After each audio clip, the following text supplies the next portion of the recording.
Good morning and welcome to the Public Service Commission of South Carolina. It is Tuesday, December 6th, and we are continuing in the hearing in docket number 2023-154-E, which pertains to the South Carolina Public Service Authorities, also known as Santee Cooper's 2023 Integrated Resource Plan. Let's take a roll call of commissioners. With us virtually, we have Commissioner Irvin. Present in the hearing room, we have Vice Chair Powers, Commissioner Thomas, Commissioner Carolee Williams, Commissioner Caston, and Chair Belser. I have a couple of matters to deal with this morning before we begin. First of all, Mr. Ellaby, I understand congratulations are in order. Grandson born last night, is that correct? Yes, thank you. I performed my responsibilities admirably. I was going to say, I'm sure you did so admirably. That word popped to mind. So congratulations. I hope mother and child are doing well. Everybody's doing well. Good. Thank you very much. Yesterday, I just want to make sure that the record is clear. Our internal court reporter advised me yesterday afternoon that I may have misspoken with regard to the exhibit from Mr. Altman's exhibit. His direct exhibit was marked as AWA-1. We marked it for identification, supposedly hearing exhibit number 7, and admitted that hearing exhibit number 7 into the evidence of this case.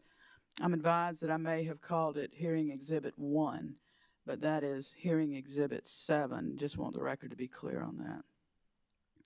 Are there any other matters that we need to address before we begin? Hearing none. Mr. Cooper, Mr. Pelcher, Mr. Ziegler. I'll call the roll and find the right one eventually.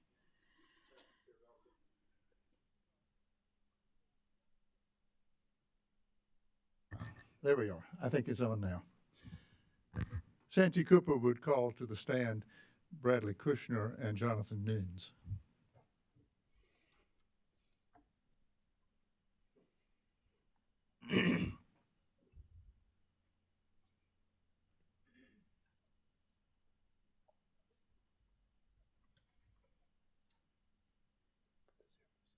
If you would both raise your right hand.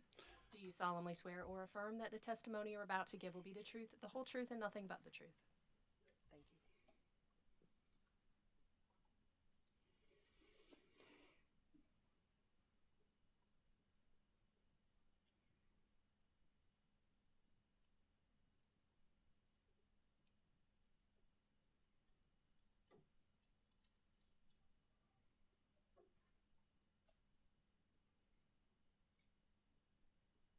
Good morning, Mr. Nunes. Would you please state your name for the record? By whom are you? There we go. Now it's on. Sorry, Jonathan Nunes. I see it now. By whom are you employed and in what capacity? I'm employed with Enfront Consulting as an executive consultant. Have you prepared or caused to be prepared under your supervision direct testimony of 16 pages that has been filed with the Commission in this proceeding? Yes, I have. Do you have any changes or additions to that pre-filed testimony? No. If I ask you the same questions today, would your answers be the same? They would. Do you have any, Madam Chair, we would ask that this pre-filed direct testimony be entered into the record. Mr. Nunes, pre-filed direct testimony will be received into the record as if given from the stand. Are there any exhibits associated with that testimony? There was an exhibit JN1, I believe, which is my resume. Direct exhibit JN1. We would move direct exhibit JN1 to be entered into the record of this proceeding.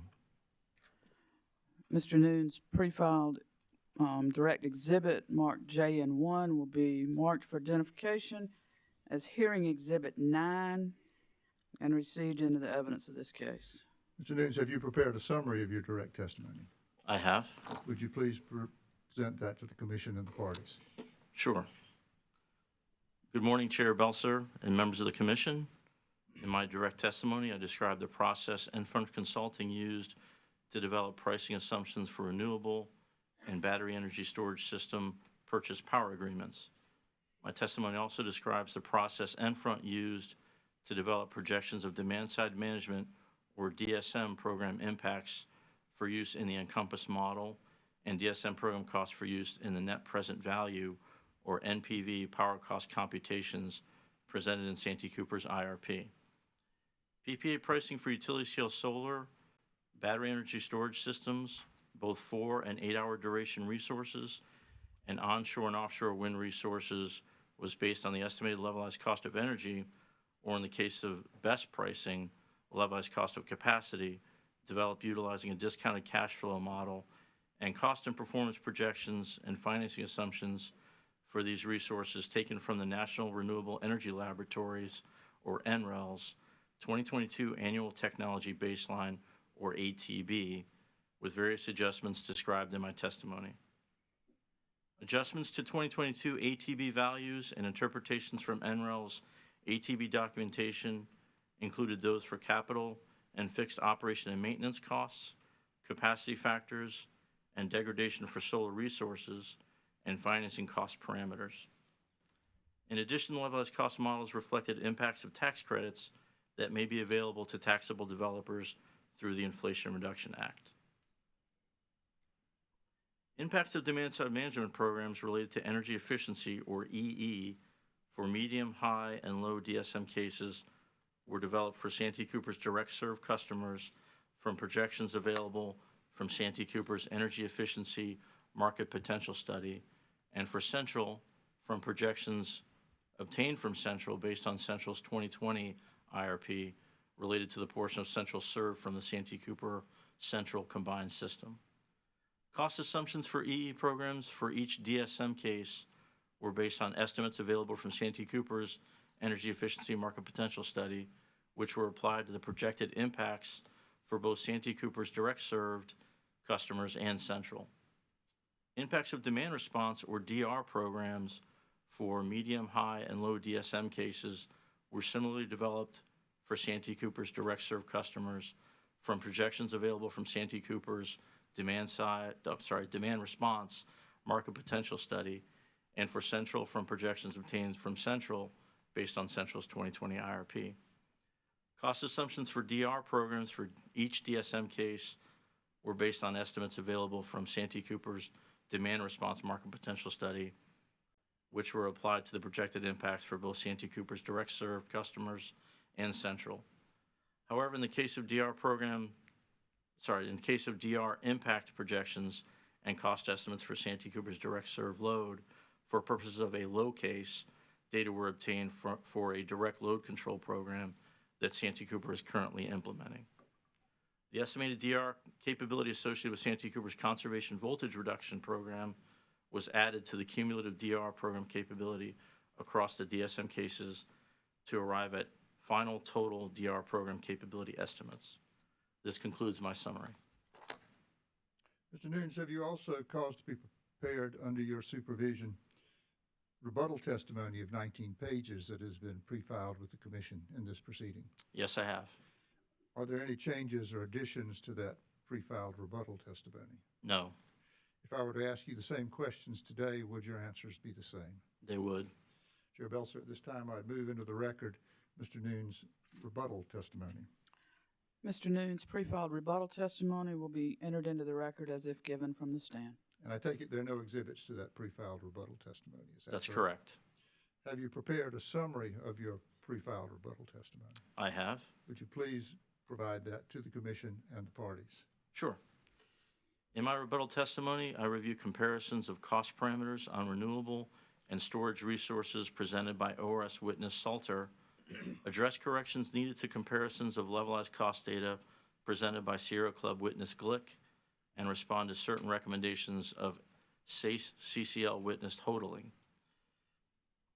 First, witness Salter's comparisons of cost parameters on renewable and storage resources generally show that estimates used by Santee Cooper are largely similar to assumptions used by others in the industry, and that the assumptions used in the IRP are reasonable. Apparent discrepancies in certain values are the result of outdated data sources that preceded significant cost increases that are reflected in the IRP, and in the case of offshore wind estimates taken from NREL's 2023 Annual Technology Baseline, the exclusion of significant grid connection costs. Witness Glick's comparisons of the levelized cost of energy for onshore wind and solar in the IRP versus those in the 2023 ATB are inaccurate because Witness Glick's ATB figures fail to capture the impact of government policies, including tax credits available to offset a portion of resource costs, and because Witness Glick's inflation adjustment fails to properly account for the effects of inflation on operating costs over the life of the assets and on financing costs. In my rebuttal testimony, I discussed comparisons of the levelized cost projections in the IRP for solar, onshore wind, and battery energy storage systems to projections reflecting the NREL 2023 ATB. These comparisons demonstrate that the LCOE values that inform solar PPA pricing in the IRP would be similar, and in the out years of the study horizon considerably lower than those that would be produced from the 2023 ATB. With respect to onshore wind, when reasonable adjustments that were made for the 2023 IRP are applied to the 2023 ATB, the resulting LCOE values are similar.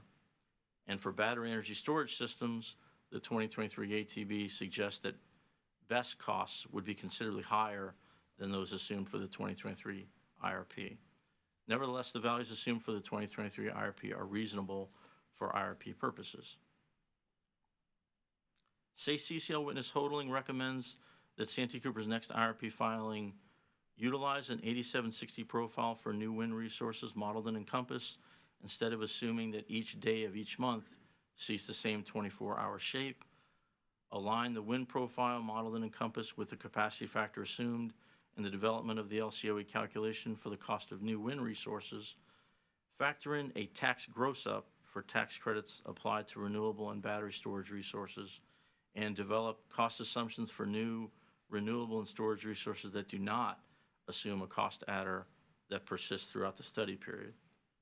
Santee Cooper is agreeable to considering these recommendations for future IRPs and IRP updates and will engage stakeholders as appropriate. In summary, the renewable and BESS pricing developed for the 2023 IRP reflects a reasonable set of assumptions and reasonably captures the influence of those assumptions on PPA pricing. Santee Cooper has made a number of assumptions that are favorable to renewables and BESS resources, in some cases based on recommendations of stakeholders. Depending on a variety of market conditions, technology trends, and changes in regulatory policy, the assumed pricing in the IRP may be optimistically low. This concludes my summary. Thank you, Mr. Nunes. Mr. Kushner, would you please state your name for the record? Bradley Kushner, By whom are you employed and in what capacity? in Front Consulting as an executive consultant.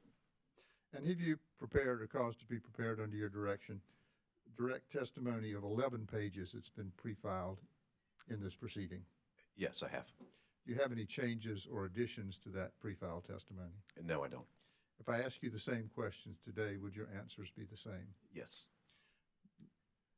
Chair Belser, I would move the pre-filed direct testimony of witness Kushner into the record at this time. Mr. Kushner's pre-filed direct testimony will be entered into the record as if given from the stand. Mr. Kushner, is there an exhibit attached to that pre-filed testimony? There are two exhibits. And those are direct exhibit BEK1 and direct exhibit BEK2, is that correct? That's correct. Chair Belser, we would move those two exhibits into the record at this time. Mr. Kushner's two exhibits, BEK1 and BEK2, will be a composite exhibit marked for identification as hearing exhibit number 10 and received into the evidence of this case. Mr. Kushner, have you prepared a summary of your direct testimony? Yes, I have. Would you please provide that to the commission and the parties? Yes. Good morning, Chair Belser and members of the commission. In my direct testimony, I described the process that Infront Consulting used to develop the planning level, estimated capital and operating costs, and performance characteristics for the fossil fuel and nuclear resource options that were evaluated in the IRP. The Santee Cooper IRP evaluated 3 combined cycle resource options, 2 combustion turbine resource options, 1 aeroderivative resource option, 1 reciprocating internal combustion engine resource option, and 1 small modular nuclear reactor resource option. Estimated capital and operating costs and performance characteristics for each resource option were developed utilizing information from various sources, including the Electric Power Research Institute Technical Assessment Guide, which is referred to as TAG Web, engineering estimates developed by Santee Cooper, confidential information on output and heat rate provided by General Electric, and other public information. In my professional opinion, the types of fossil fueled and nuclear resource options evaluated in Santee Cooper's IRP and corresponding capital and operating costs and performance characteristics are appropriate for planning purposes. This concludes my summary. Mr. Kushner, have you prepared or caused to be prepared under your supervision certain rebuttal testimony of 19 pages that's been pre-filed in this proceeding? Yes, I have. Are there any changes or additions to that pre-filed testimony? No. If I ask you the same questions today, would your answers be the same? Yes, they would be. Chair Belser, I'd move the pre-filed rebuttal testimony of witness Kushner into the record at this time. Mr. Kushner's pre-filed rebuttal testimony will be entered into the record as if given from the stand. And Mr. Kushner, I'm correct, there are no exhibits to that rebuttal testimony. That is correct. Mr. Kushner, have you prepared a summary of your pre-filed rebuttal testimony? Yes, I have. Would you please provide that to the commission and to the parties? Yes. In my rebuttal testimony, I address statements made by interveners and the ORS related to the capital costs and O&M costs of the H-class combined cycles evaluated in the Santee Cooper IRP and comparisons that the interveners and ORS make to the capital cost of other combined cycle projects. Contrary to the assertions of interveners, the capital cost and operating cost of the combined cycles evaluated in the IRP are aligned with, and in some cases are actually higher than, the comparative estimates cited by witnesses for, say, CCL, Sierra Club, Google, and ORS, thereby supporting the appropriateness of the estimated costs evaluated in the IRP. As the analysis in my rebuttal testimony demonstrates, the estimated capital costs evaluated in the Santee Cooper IRP are appropriate for planning purposes. The capital costs for the one-on-one H-class combined cycle evaluated in the IRP are actually higher than that for the Plant Berry combined cycle project cited by witness Summer, and when appropriate adjustments are made to allow for more consistent comparisons, the capital costs for the 2-on-1 H-class combined cycle evaluated in the IRP are less than 6% lower than the Orange County Advanced Power Station, or OCAPS project, cited by witness Summer and witness Glick. Likewise, the estimated capital costs evaluated in the Santee Cooper IRP are appropriate for planning purposes. The estimated operating costs evaluated in the Santee Cooper IRP are appropriate for planning purposes. As addressed throughout my testimony, the operating costs for the 2-on-1 H-class combined cycle evaluated in the IRP are aligned with those of the specific estimates cited in the testimony of the Google witnesses when considering total operating costs, as is done in the IRP, and not just individual components of operating costs. Additional factors related to regional cost differences not expressly accounted for in their operating cost estimates cited by the Google witnesses would likely further align the estimates. This concludes my summary. Thank you, Chair Belser. Witnesses Nunes and Kushner are available for cross-examination and questions from the commissioners. Thank you, Mr. Ziegler. Sierra Club.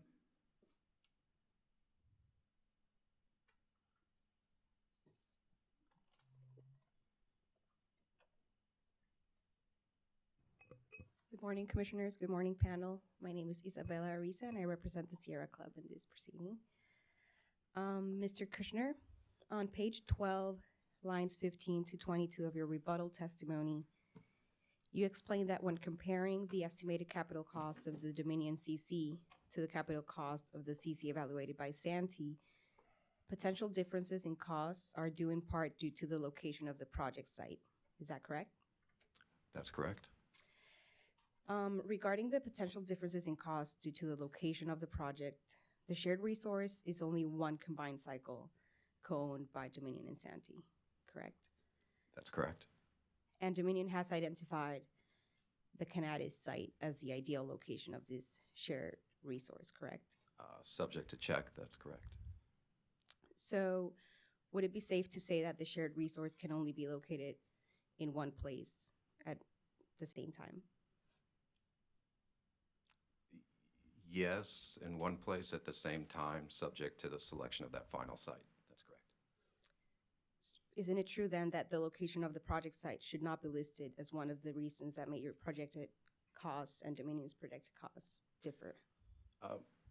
Yes, I think it's important to note, though, that the capital cost that's reflected in the Santee Cooper IRP was not developed in conjunction with Dominion. So as part of Santee Cooper's subsequent planning process, as identified in the IRP action plan, efforts to converge on the site-specific cost information, adjustments to the cost to align Santee Cooper's estimates with those of Dominion and account for specific factors would be performed at that time. Okay, but as of now, does Santee Cooper estimate that the shared resource is somehow going to cost its customers less or Dominion's customers more? In some regards, that may be the case. There's one important consideration. One of the other factors that's alluded to in my testimony, referred to as allowance for funds used during construction. Dominion, the DESC combined cycle estimate appears to include a significant amount for allowance for funds used during construction based on other project estimates, including the OCAPS, or the Orange County Advanced Power Station, that was discussed in my testimony. That AFUDC allowance may add about 17% to the capital cost of the project. AFUDC is not applicable to financing for Santee Cooper. Santee Cooper's cost estimates account for appropriate financing costs outside and above the capital cost that I state in my testimony. So the difference between the Santee Cooper and Dominion cost estimate, there's already approximately a 17% difference that's attributable just to that AFUDC amount.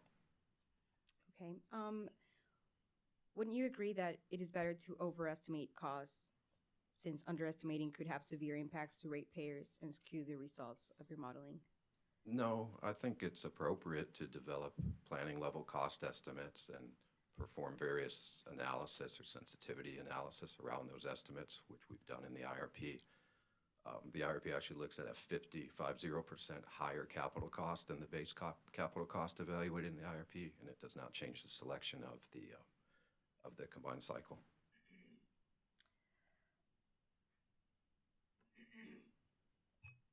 Okay, thank you, Mr. Kushner. Thank No you. further questions. Thank you, Ms. Reza. Sasiba, No questions at this time, Madam Chair. Century, Nothing from Century, thank you. thank you.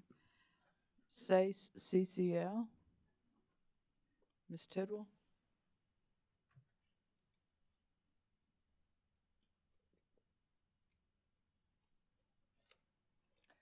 Good morning, Commissioners. Good morning, Mr. Kushner and Mr. Nunes. My name is Christina Tidwell, and I am representing CCL and SACE. I believe that most of my questions will be for you, Mr. Kushner. You stated that your testimony in this proceeding is limited to the estimated capital and operation and maintenance costs of fossil fuel resources and nuclear resource options that were evaluated in the IRP. Is that right? That's correct. The scope of my testimony is for those types of resources. Cost estimates for renewable resources are addressed by Mr. Nunes. Thank you. Were the natural gas combined cycle and combustion turbine costs presented in your testimony developed by you? They were developed under my supervision. So they were developed by Infront. Is that right? Yes and no, if we can kind of bifurcate them a little bit. The combined cycle, the H-class combined cycle capital cost estimates. I believe the other capital cost, the F-class combined capital cost estimate, were developed using engineering level estimates originally performed for Santee Cooper and then adjusted to reflect current costs on the relevant major equipment. The remainder of the cost estimates, the technologies were developed using cost estimates based on the EPRI tag web. Can you explain why why you developed the CC and CT estimates, that being combined cycle and combustion turbine estimates, using different sources of information? Yes, the combined cycles, the H-class combined cycles represent the current iteration. We call them the HA.03 vintage of the H-class combined cycle. When the IRP was being developed and the cost estimates were being prepared, EPRI tag web did not include cost estimates for that HA.03. The other resource options were characterized within EPRI TagWeb. Does EPRI TagWeb now include that more recent iteration of the CC? I believe so. Is the cost estimate within EPRI TagWeb similar to the cost estimates that Santee Cooper developed? Subject to check, I believe so. Okay, if you would please turn to Table 1 of your direct testimony. I believe it's on page 8.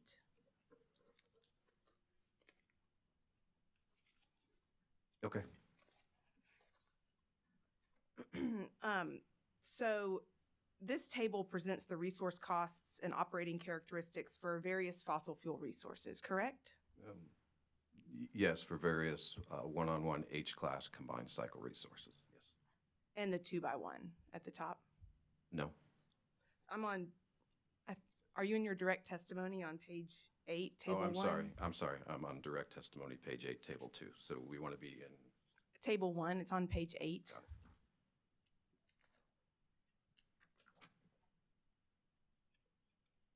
Okay, go ahead. Okay, so this presents the resource costs and operating characteristics for various fossil fuel resources, right? Yes, apologize for that. Can I get clarification on which table? I showed Table 2 on page 8 and Table 1 on page 4. I'm in the direct testimony? Yes, ma'am. I'm looking, are you in the rebuttal testimony, Chair Belser? Oh, thank you. No wonder. Appreciate it. I'll be back to those tables soon enough, though. Thank you very much. And these are the costs that Santee Cooper assumed in its IRP modeling, is that right? These are some of the costs. There were other costs added in addition beyond these capital costs, and I think those are addressed in my rebuttal testimony. Okay, yes, those are the cost adders. Correct.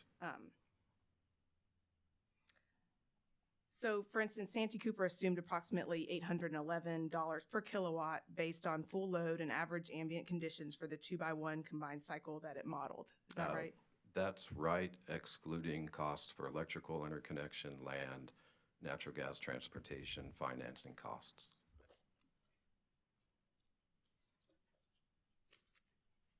You anticipated my next questions. So now if you would turn to your Table 1 of your rebuttal testimony, so that's on page 4 of your rebuttal testimony. Okay, I'm there. So in this total figure, the $830, that included an adder for land and an adder for electrical transmission. Is that correct? That's correct. But this number does not include the cost of a gas pipeline interconnection, right? That's correct. That's picked up in the natural gas transportation cost considerations in the Encompass modeling for the IRP. That's in addition to the costs shown in this table. So if there was a need for a new or expanded pipeline to serve a facility, that number is not included in this $830 per kilowatt, right? That's correct. It's accounted for elsewhere in the IRP.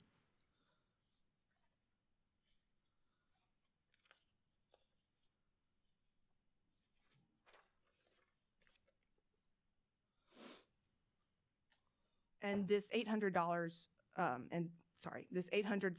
per kilowatt estimate for the new combined cycle was developed using the June 2022 WINYA feed study? That's correct, with subsequent adjustments for current pricing for the major equipment. The WINYA feed study was specifically looking at adding resources at the WINYA site, correct? That's correct. But WINYA is not the site that's likely to be selected for the proposed natural gas plant with Dominion, right? That's correct.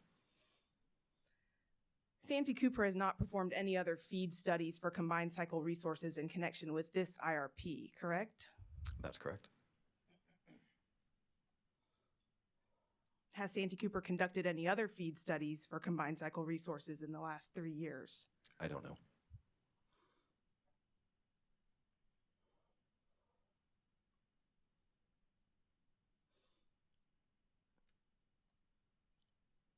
This $830 per kilowatt number is not specific to the joint resource proposed with Dominion, correct? It's representative of the technology of the joint resource.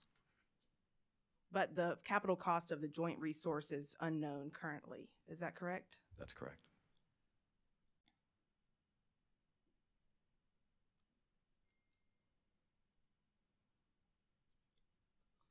You would agree that inflationary impacts have been felt broadly through our economy, correct? Yes. And combined cycle plant construction requires significant amounts of material, right? That's correct.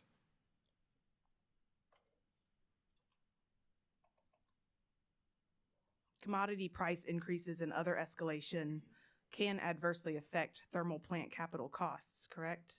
They can. The cost estimate that's utilized in the Santee Cooper IRP was developed in the June 2022 timeframe, which is at the peak of some of those inflationary pressures on commodities that I believe you're alluding to. You addressed Entergy's Orange County Advanced Power Station combined cycle plant in your rebuttal testimony, right? I did. That's correct. I'm going to refer to that as OCAPS. Is that okay? Absolutely. Okay. And that's a planned 1,215 megawatt combined cycle in Texas?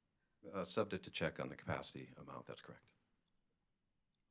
And that's similar in size to the one proposed by Santee Cooper in this IRP, right? It's similar. I mean, it's kind of underscoring a point here of my testimony of we need to make sure we're on a consistent basis.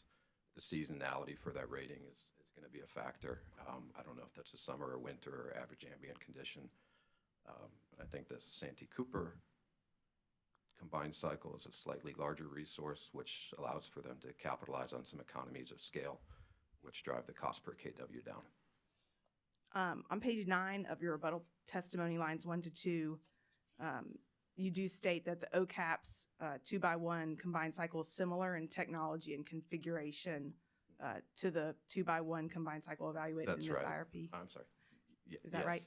That's correct. They're both H-class combined cycles, and by configuration, I was alluding to a 2-on-1 in terms of major equipment is 2 combustion turbines, 2 heat recovery steam generators, and 1 steam turbine. So that's the configuration I was alluding to as being similar. Thank you. Based on your own calculations in your testimony, you say that using 2022 dollars, the OCAPS capital cost estimate is approximately 5.6% higher than the capital cost estimate for the 2x1 combined cycle in this IRP, correct? That's correct. That's not accounting for other project-specific factors that are alluded to throughout my rebuttal. I will say it's demonstrated elsewhere in my rebuttal that there's differences in labor costs between the regions. This OCAPS project is in Texas. Labor indices are higher there than for Santee Cooper, so that would have an influence on the comparative costs as well. And are you familiar, you're familiar with CCL, say witness Summers' testimony regarding the OCAPS facility, right? I'm familiar that it was addressed. Particular aspects, I'm not quite sure what you're referring to. Well, she quoted from Entergy's October 2022 fourth periodic report on market escalation. Are you familiar with that? Is that the report that was referenced in her rebuttal test or in her intervening testimony? Yes, Yes. on page 10 and 11. I'm familiar with that, yes. Do you have any reason to dispute the accuracy of those quotes? No. And that report noted significant price increases in several commodities, including steel, aluminum, copper, and nickel, right?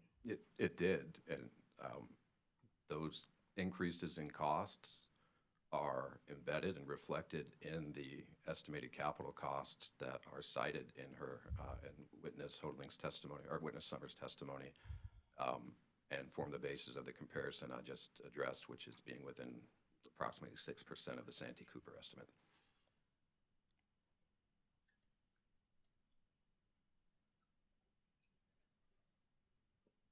Those price increases were, actually scratch that, sorry.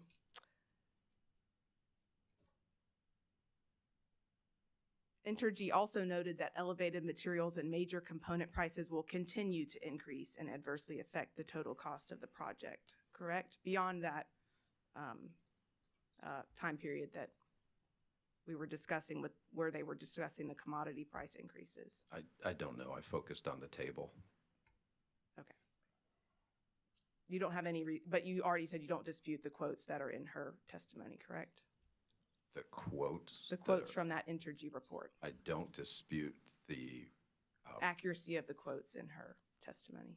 don't dispute the accuracy of the estimates included in Entergy's update.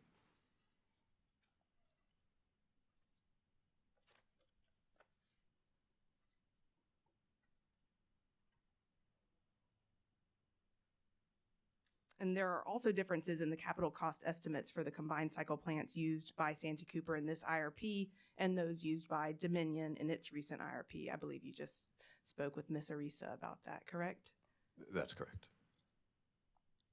And based on your testimony, the Dominion estimates are 26% higher than the capital cost estimates assumed by Santee Cooper? That's stated in my testimony. That's still not a consistent comparison. The dialogue I had with the previous attorney related to consideration of allowance for funds used during construction, or FUDC, accounts for all but approximately 9 or 10% of that difference.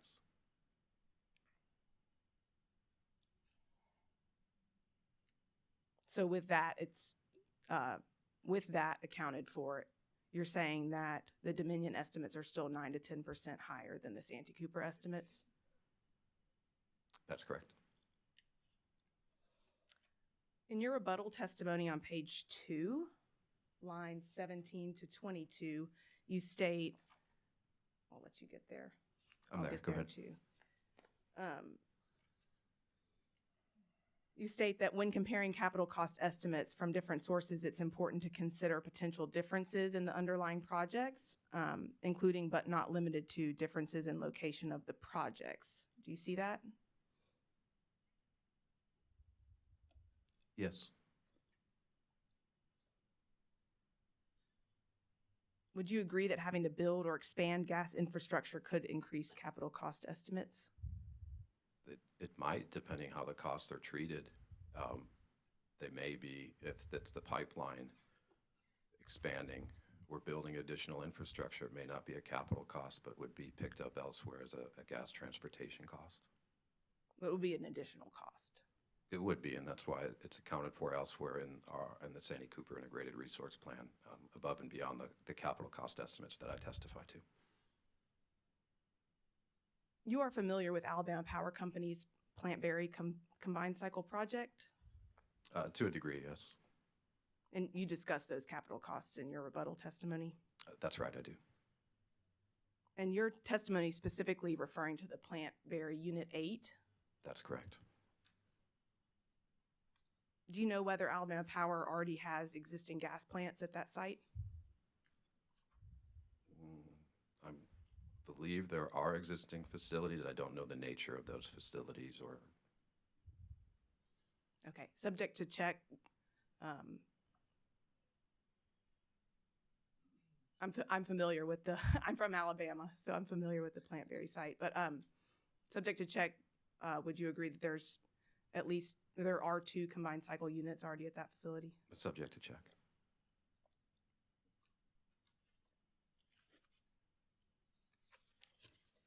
And the engineering, procurement, and construction agreement for Plant Berry was signed in May of 2019. Is that correct? Subject to check. That's correct. And then it was approved by the Alabama Public Service Commission in 2020? Subject to check? Again, subject to check, yes, that's correct. And that would have been before any recent inflationary impacts, correct? Arguably, yes. The cost estimate that we're comparing it to as completed or expected to be completed cost estimate that captures any price increases as the project's been under construction.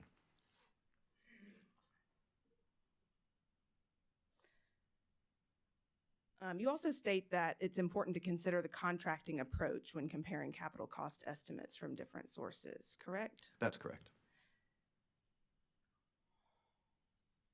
And so on page 3, lines 3 to 6 of your rebuttal testimony, you state that the capital cost estimates utilized by Santee Cooper for the H-class combined cycles reflect a contracting approach under which Santee Cooper is assumed to directly procure major equipment. Is that correct? Yes, that's correct. Does Santee Cooper have experience with this contracting approach for the construction of large thermal generation facilities? I don't know. Who would know that information?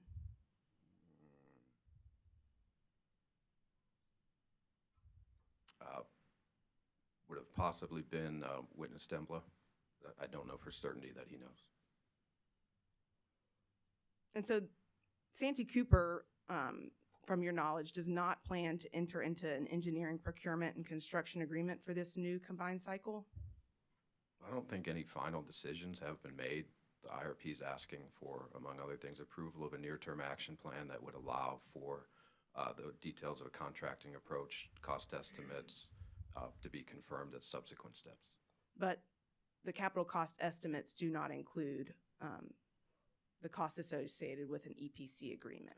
They do, with the exception that this particular major equipment would be procured directly by Santee Cooper. Okay, thank you. No further questions. Thank you, Ms. Tidwell. Central?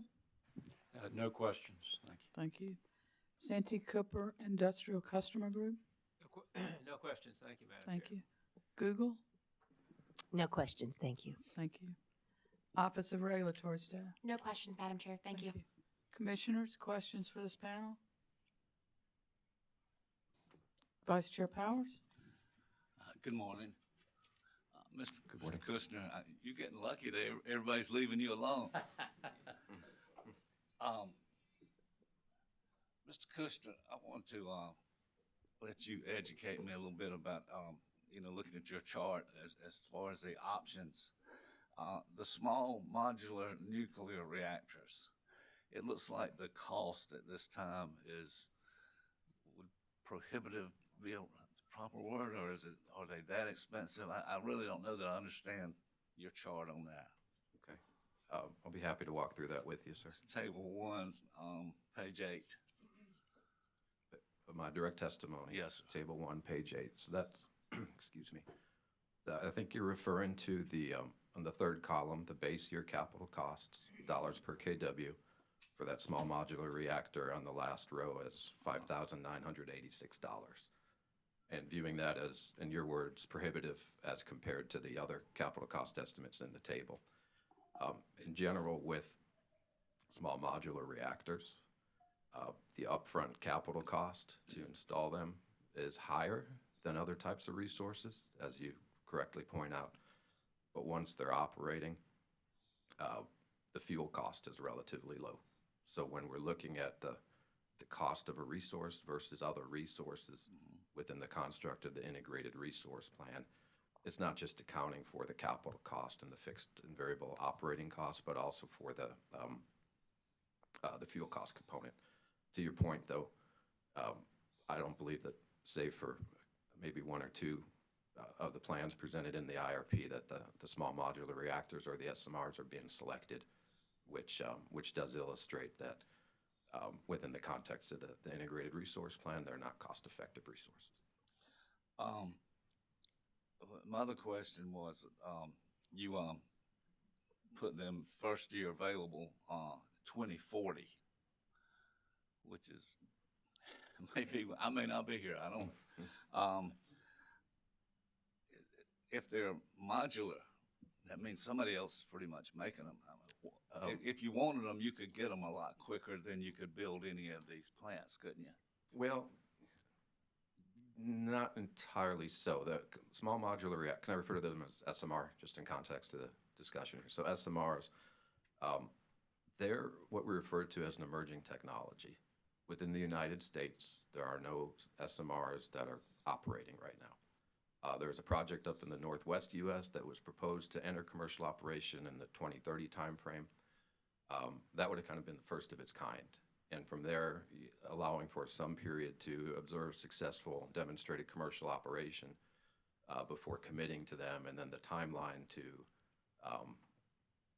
analyze, make a decision, and then construct a resource, kind of backing up from that 2030 timeframe, puts it in the 2040 timeframe as arguably the kind of the timeframe in which the technology would be demonstrated at a commercial utility scale within the United States. And your evaluations, you had nothing to do with battery storage in any of your calculations? That's correct. Okay. Well, thank you, sir. Thank you. That's all I have, Madam Chair. Thank you. Commissioner Thomas? Thank you. Good morning.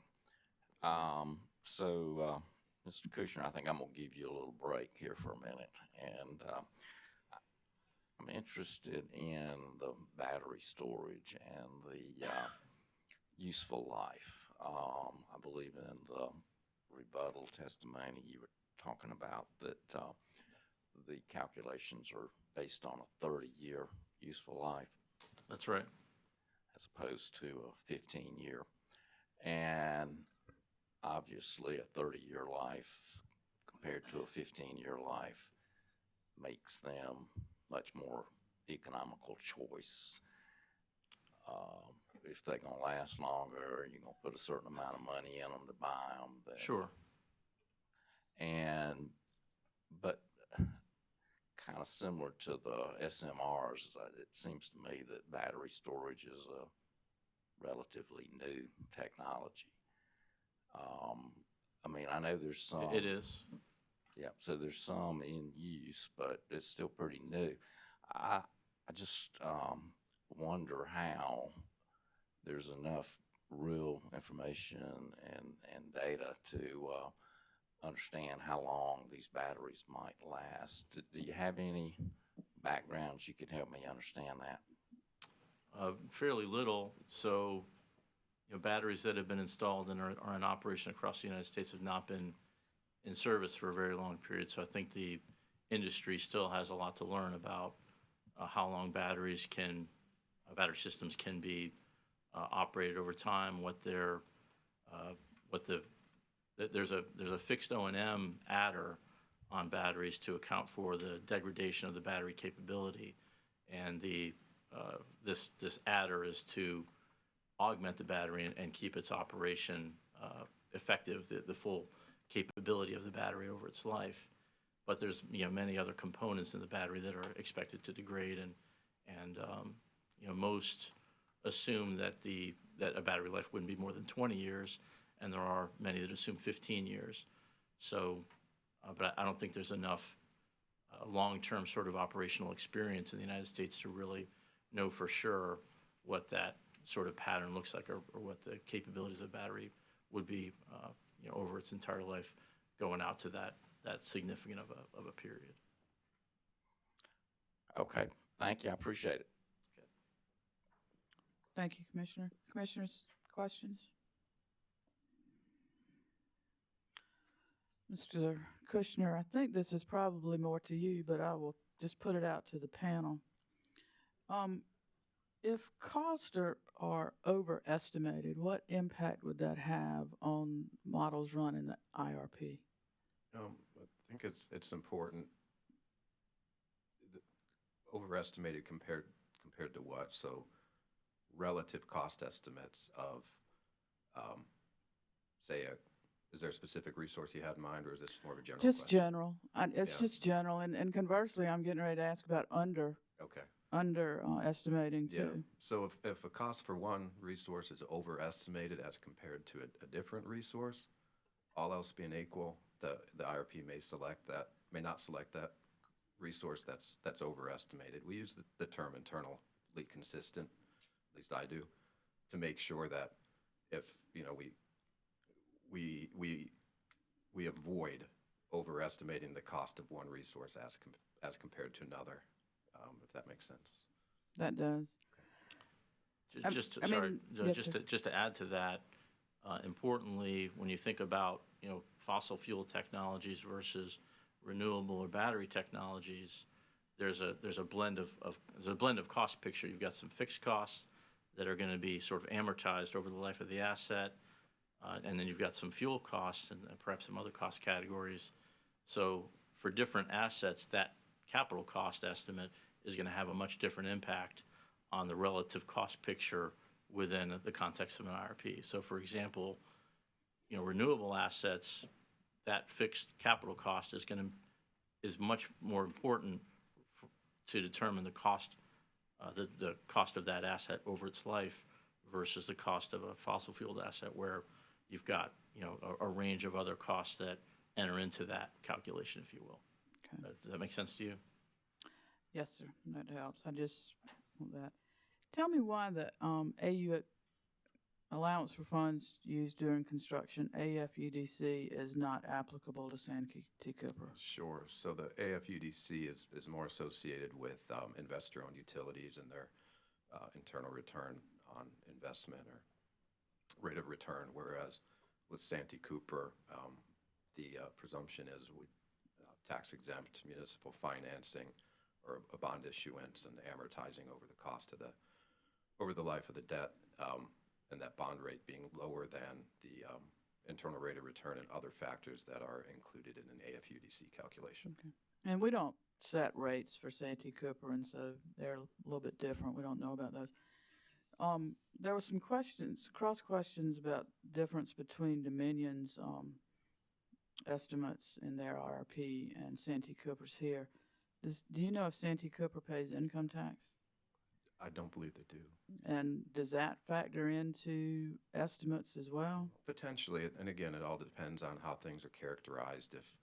If there's embedded financing costs, in this case for Dominion, and I'm not saying this is the case, but if they're taxable and somehow they've included that into their financing costs as that may be a factor, but I would think in general an annual income tax would be more of an operating expense than a capital. Okay, thank you. Thank you. Commissioners, any further questions for this panel? Mr. Ziegler, any redirect? Chair Belser, no redirect. Okay. Gentlemen, thank you for your testimony. I'm sorry. I ask this only, is it appropriate for any interveners to follow up on some testimony that was elicited through commissioner questions? That gets into a slippery slope. Yes, ma'am. It really does. Understood. You end up going all the way down. Okay. Thank you. Thank you, ma'am. We usually like to do that on redirect of the utility. Thank you. Gentlemen, thank you for your testimony today and for being here. We certainly appreciate your input. Thank you. Thank you, commissioners. Chair Belser, with all due caveats, may we ask that the witnesses be excused? The witnesses may stand down. From what they do, what you do with them from there, it is up to you at your peril. They will be available for recall. Why do y'all keep making me repeat this?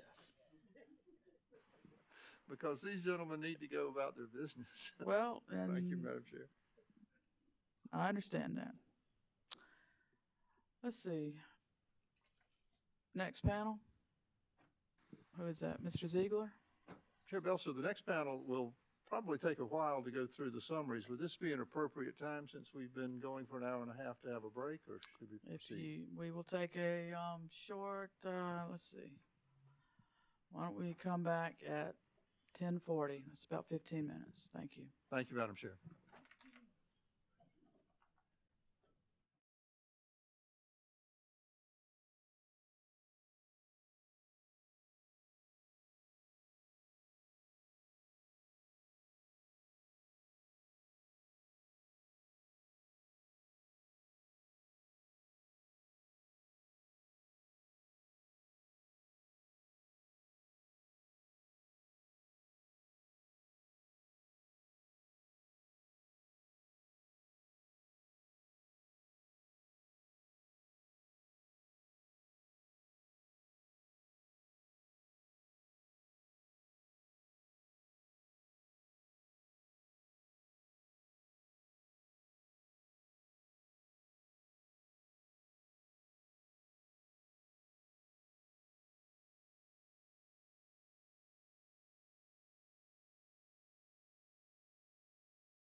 Good morning and welcome back to the Public Service Commission as we continue in the hearing in docket number 2023-154-E.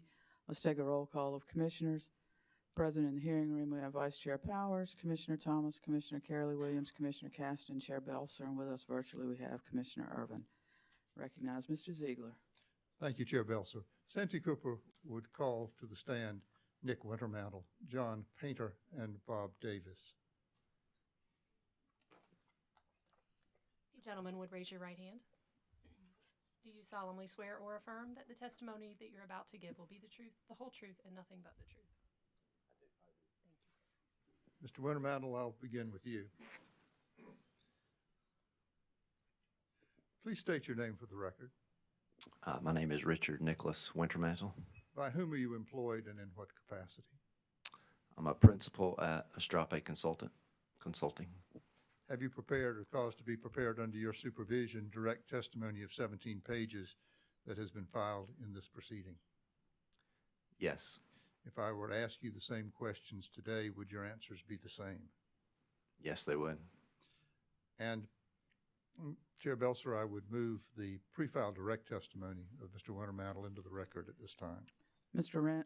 Wintermantle's pre-filed direct testimony will be entered into the record as if given from the stand.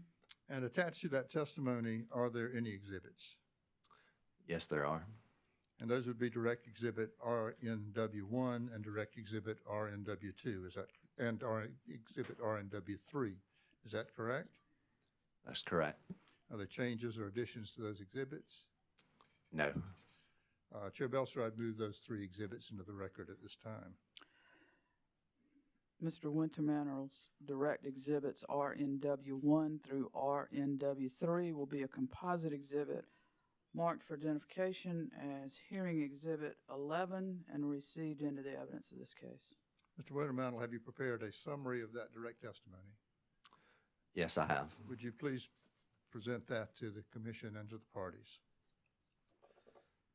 Good morning, Chair Belser and members of the commission. In my direct testimony, I introduce and summarize the Santee Cooper Planning Reserve Margin and Effective Load Carrying Capability Study, as well as the solar integration study that Astrape conducted on behalf of Santee Cooper, and that was filed as part of the 2023 IRP. The Planning Reserve Margin study evaluated the reliability of the Santee Cooper system. Specifically, Astrape performed analysis to determine the planning reserve margin necessary for the Santee Cooper system to meet a 1-day and 10-year reliability standard, which is common practice in the utility industry.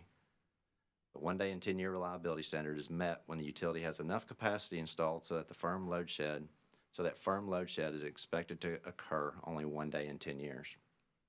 The study resulted in a recommendation to change the Santee Cooper Planning Reserve Margin criteria to at least 17% reserves in the winter with no less than 15% reserves in the summer. Effective load carrying capability, or ELCC, refers to the amount of dependable capacity that can be counted on from a resource for resource adequacy purposes. The ELCC study evaluated the ELCCs of solar penetrations up to 2,000 megawatts and storage penetration up to 400 megawatts. Because resource adequacy risk is seen in the early winter mornings when there is little solar output, solar winter ELCCs are less than 5%.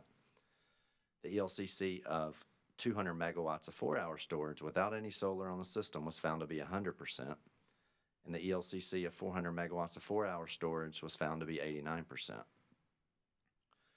The study also evaluated the ELCC for a combination of solar and storage and found that in the scenario with 2,000 megawatts of solar and 400 megawatts of storage, the solar ELCC is 2% and the storage ELCC is 91.5%.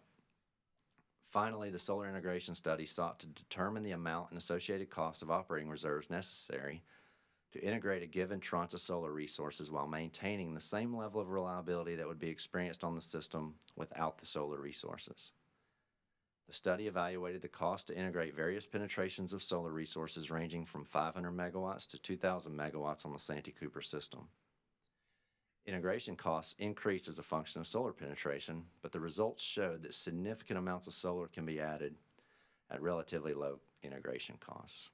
For example, in the 2029 study year, which was the only scenario utilized by Santee Cooper in its IRP modeling, 1,500 megawatts of solar can be added at an average integration cost of 92 cents per megawatt hour. This concludes my summary.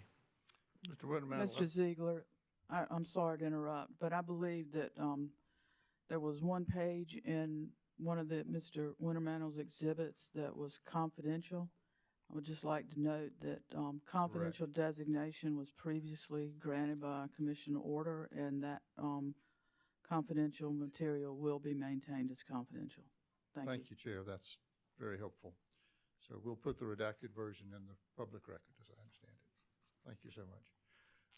Mr. Wintermantel, have you prepared or caused to be prepared under your supervision a certain rebuttal testimony of 13 pages that's been filed in this proceeding? Yes, that's correct. Any changes or additions to that testimony? No changes. If I were to ask you the same questions today, would your answers be the same? Yes, they would. Chair Belser, I would move Mr. Wintermantel's pre-filed rebuttal testimony into the record at this time. Mr. Wintermantel's pre-filed rebuttal testimony will be received into the record as if given from the stand. Mr. Wintermantel, I understand there are no exhibits to that rebuttal testimony. Is that correct? That's correct. And have you prepared a summary of the rebuttal testimony? Yes, I have. Would you please provide that to the commission and to the parties? Yes. In my rebuttal testimony, I respond to the ORS witness Hyatt's testimony, which discusses the planning reserve margin study conducted by Astrape. I also respond to SEBA witness Olson's future recommendations for planning reserve margin and effective load carrying capability frameworks, and the solar integration cost study methodology used by Astrape. Although ORS states that Astrape performed a reasonable analysis using the industry standard servo model, witness Hyatt recommends that Santee Cooper require a winter planning reserve margin target of between 18 and 18.4% to meet the industry reliability standard of 1 day in 10 years of loss of load expectation. Santee Cooper agrees to model its system assuming an 18% winter planning reserve margin. Witness Olson provides 3 recommendations for future updates to the IRP that are related to the planning reserve margin ELCC framework and the solar integration cost study. First, witness Olson recommends that Santee Cooper use a PCAP framework for calculating the reserve margin and capacity values for all resources, including thermal resources, to ensure a level playing field and minimize costs for ratepayers. While I agree PCAP PRM has merit, I'm unaware of any southeastern utilities who have adopted this method. A PCAP methodology will report a winter reserve margin that is far less than the modified ICAP approach for the exact same level of reliability, making it more difficult for the commission and stakeholders to draw conclusions comparing against other entities who may still be using the modified ICAP approach. More importantly, though, the modified ICAP planning reserve margin approach utilized by Santee Cooper allowed for new solar and storage resources to be analyzed on an equal playing field with thermal resources. The modified ICAP approach is reasonable because the ELCC analysis performed by Astrape did not model forced outage rates for storage resources. Assuming that new gas resources and battery resources each have approximately a 4% outage rate, the ELCCs between these resource technologies have been appropriately accounted for. In fact, it is likely that storage resources have been given an advantage because not only was a 4% outage rate not factored in, but this outage rate is also low based on most recent outage information. Some early analysis produced by witness Olson's consulting firm E3 reflected that first-year outage rates for battery storage resources in California have been in the 8 to 12% range. Therefore, the storage resource ELCC values compared to new gas resources were likely inflated and should be reviewed as part of the next IRP. Astrape likewise did not model forced outage rates for solar in its ELCC analysis at the inverter or panel level, or by calibrating capacity factors to historical performance that included outages. The solar profiles were modeled based on NREL datasets that did not include forced outages or additional degradation. Therefore, assuming thermal resources and solar resources both have relatively low forced outage rates, using the modified ICAP approach is reasonable and put these resources on an equal playing field from an ELCC perspective. Further, solar resources have a low ELCC, likely less than 3% during the winter season, and will continue to be selected primarily as energy resources and not capacity resources. Second, witness Olson recommends that Santee Cooper model resources with strong interactive benefits like solar and storage using an ELCC surface to make solar and storage benefits more visible to the capacity expansion model at different penetrations of these resources. However, Strape's ELCC analysis considered solar independently, storage independently, and solar and storage together to understand the benefits of these interactive effects. It was modeled for up to 2,000 megawatts of solar and 400 megawatts of storage. The interactive effects of the resources for these solar and storage tranches were properly incorporated into the reliability assessment for Santee Cooper's original 2023 IRP. Santee Cooper, witness Dembla, and Davis recommend that future ELCC studies should analyze higher penetrations of solar and storage, and these interactive effects will continue to be captured. I must also note that many current expansion planning models only allow users to put in a single ELCC curve for each technology. So while an ELCC surface that captures the interactive benefits of solar and storage is important, the expansion planning model still limits the effective use of the method at this time. Third, witness Olson recommends that a single target for flexibility excursions should be used to calculate solar integration costs, and that the target should be based on a level of flexibility excursions that is known to be acceptable. For example, the level of flexibility excursions that is observed on the current or near future system. The study performed by Strape determines the incremental impact of adding solar to a system as compared to its state prior to adding such solar. The premise of the study is for system reliability to remain the same before and after the solar is added, such that no degradation of reliability occurs because of adding the solar resources. There is no single NERC flexibility standard for integration cost studies, so the study develops a flexibility benchmark by simulating the 2029 no solar case with a reasonable level of operating reserves based on historical data. This level of operating reserves then yields a reasonable flexibility excursion target or benchmark for Santee Cooper that would allow the system to operate in compliance with NERC requirements. Both this commission and the North Carolina Commission have adopted a methodology similar to the one Strape used here and avoided cost dockets for the Duke Energy companies. This concludes my summary. Thank you, Mr. Wintermantle. Let me now turn my questions to Mr. Painter. Mr. Painter, would you state your name for the record?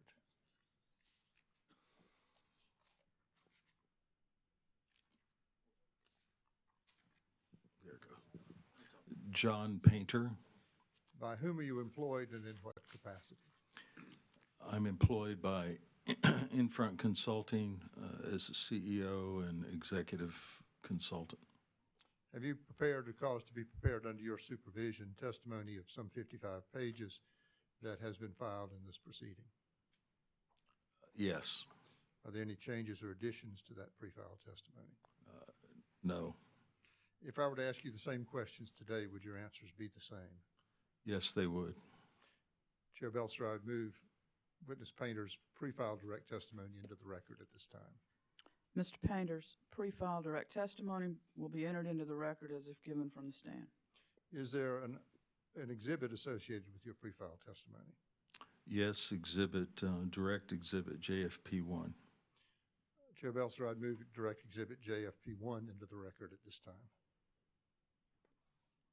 Mr. Painter's pre-filed exhibit JFP1 will be marked for identification as hearing exhibit 12 and admitted into the evidence of this case. Mr. Painter, have you prepared a summary of your direct testimony? Yes, I have. And Chair Belser, there's some exhibits, some graphics that we'll be using. I'll go ahead and tee those up.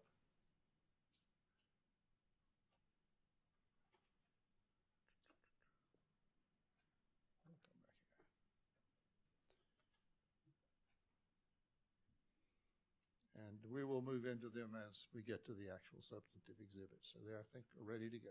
Thank you. Good morning, Chair Belser and members of the Commission. In my direct testimony, I show that upon retirement of the Wynyah Station, Santee Cooper will need approximately 1,500 megawatts of new capacity to meet customer demands as forecasted under its base load forecast, or 2,400 megawatts of new capacity to meet customer demands under its high load forecast. The potential of the high load forecast becoming a reality is quite high. For instance, considering potential new industrial customer loads identified as a result of ongoing economic development initiatives as of May 23, when the IRP was prepared, increased the system's need for new capacity to 2,100. Witness Dembla provided an update regarding loads from economic development activities in his rebuttal testimony. Figure 1 from my direct testimony shows the magnitude of the shortfall.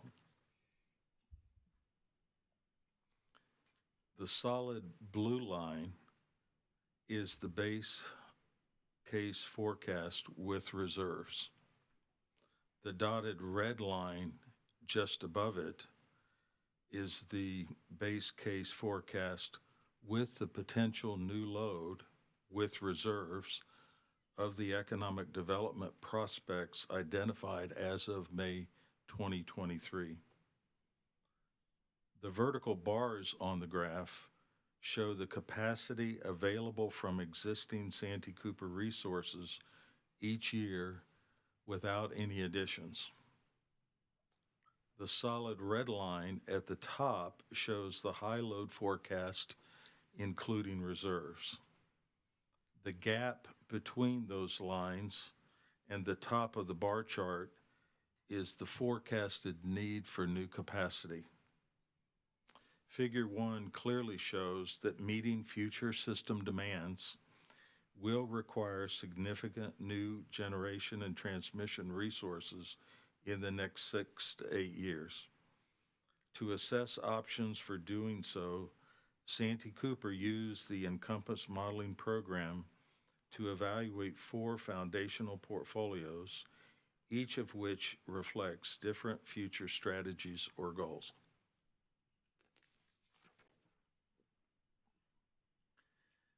Santee Cooper optimized the economically optimized portfolio to provide the most cost-effective generation portfolio under reference case assumptions concerning load growth, fuel prices, CO2 cost, and the future capital cost of fossil resources.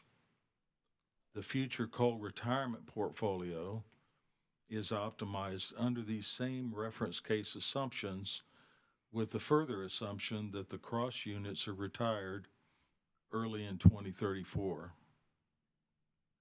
The net zero CO2 by 2050 portfolio assumes that Santee Cooper must reduce CO2 emissions by 90% by 2050 and 70% by 2030 compared to 2005 levels. The no new fossil portfolio optimizes Santee Cooper's system, assuming that it can only add non-fossil resources to meet future capacity and energy needs. What is most striking about the 2023 IRP analysis is the consistency of the results among the 3 portfolios where the model was allowed to select fossil resources. Each of those 3 portfolios add a 1,360 megawatt natural gas combined cycle resource, or NGCC, upon WINYA's retirement in 2029, supported by over 2,000 megawatts of solar capacity added in a single increment in that year. In all 3 portfolios, the amount of solar capacity added totaled at least 2,950 megawatts by 2040. Santee Cooper evaluated how the 4 foundational portfolios would perform under multiple sensitivity cases, including conditions of high or low load growth, high or low fuel prices, medium or high CO2 cost, or no CO2 cost, and capital costs for fossil resources that are as forecasted or 50% higher. The sensitivity cases tell a similar story. Under all sensitivity cases, the portfolios that the modeling showed to be most cost-effective added the same NGCC resource when WINYA is retired, as well as significant solar capacity.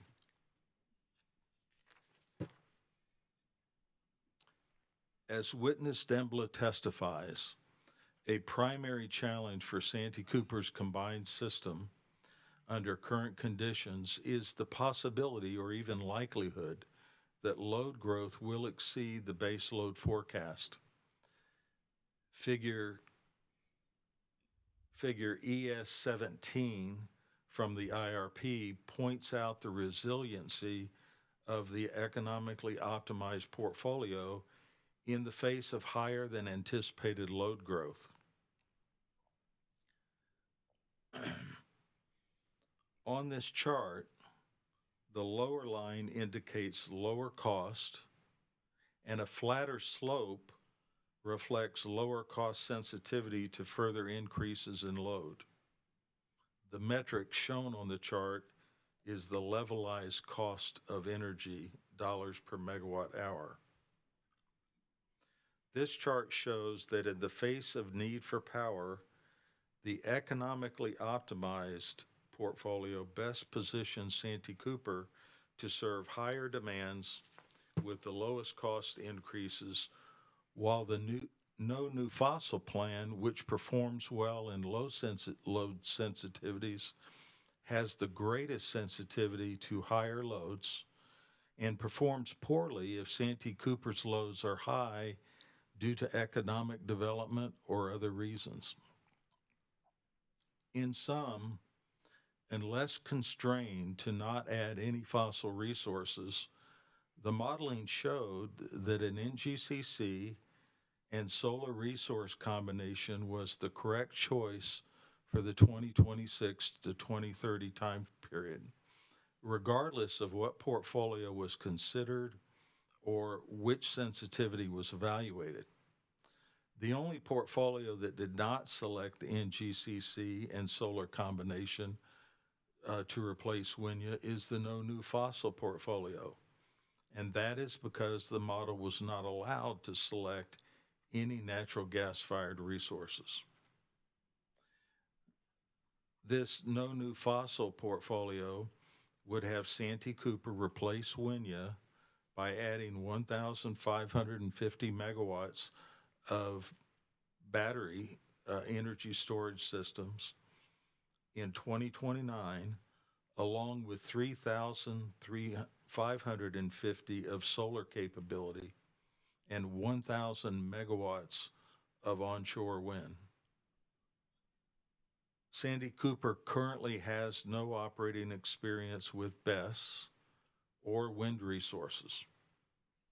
Figure ES 17 from the IRP shows this would come at a high cost in terms of the lack of resiliency in the face of higher than forecasted load growth. And also, as I discussed in my direct testimony and as other witnesses for Santee Cooper discuss in more detail, the operational limitations of relying on energy-limited BESS resources at this level on Santee Cooper's system are not fully understood at this time.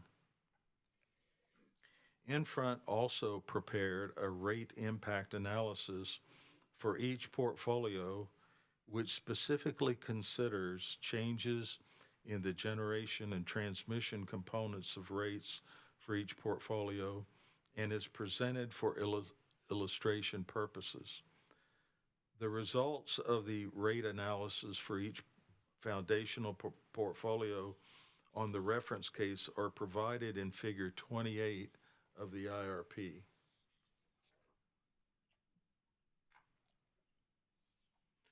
Under reference case assumptions, The economically optimized portfolio shown by the green line is projected to result in rate increases that are significantly less than the rate of inflation over the study period, which is shown by the dashed red line and well below the other foundational portfolios. For the no new fossil portfolio, the cost incurred to replace WINYA without the NGCC resource causes rates to jump significantly in 2029. Under the future coal retirement and net zero CO2 by 2050 portfolios, each of which assume Cross is retired in 2034, rates jump sharply as the cost of replacing Cross is reflected in rates. The green line representing the economically optimized portfolio shows much lower and more consistent rates of increase across the entire planning horizon. Under the fuel price and CO2 price sensitivity case assumptions, the rate impact, the economically optimized portfolio would remain at or among the most favorable rate outlooks as compared to the other foundational portfolios, except under the high CO2 price case. Also, as witness Davis' testimony shows, CO2 emissions would be significantly reduced under the economically optimized portfolio by 2035, and even more so by 2050. Taken together, these results indicate that given current conditions and assumptions in the original 2023 IRP, the economically optimized portfolio is the most cost-effective portfolio with the least ratepayer risk under multiple scenarios. The economically optimized portfolio scores well overall on the 8 metrics used to evaluate competing scenarios, as discussed in more detail by witness Davis. After extensively analyzing the 4 foundational portfolios and identifying the economically optimized portfolio as the best option among them, Santee Cooper created its preferred portfolio by making 3 specific adjustments to the economically optimized portfolio. First, Santee Cooper delayed the assumed retirement date of WINYA from 2028 to 2030 to account for valid concerns about the practicality of completing replacement generation by 2029. Second, Santee Cooper accelerated the start of the solar build by 3 years, from 2029 to 2026, and assumed that solar would be added in 300 megawatt increments from 2026 until 2029. This results in the addition of 1,500 megawatts of solar capacity by the end of 2030 and over 3,000 megawatts of solar by 2040. The economically optimized portfolio envisioned adding 2,200 megawatts of solar as a single increment in 2029, creating multiple risk factors related to the procurement, pricing, and integration of this new resource, as other witnesses discuss. Excuse me a minute.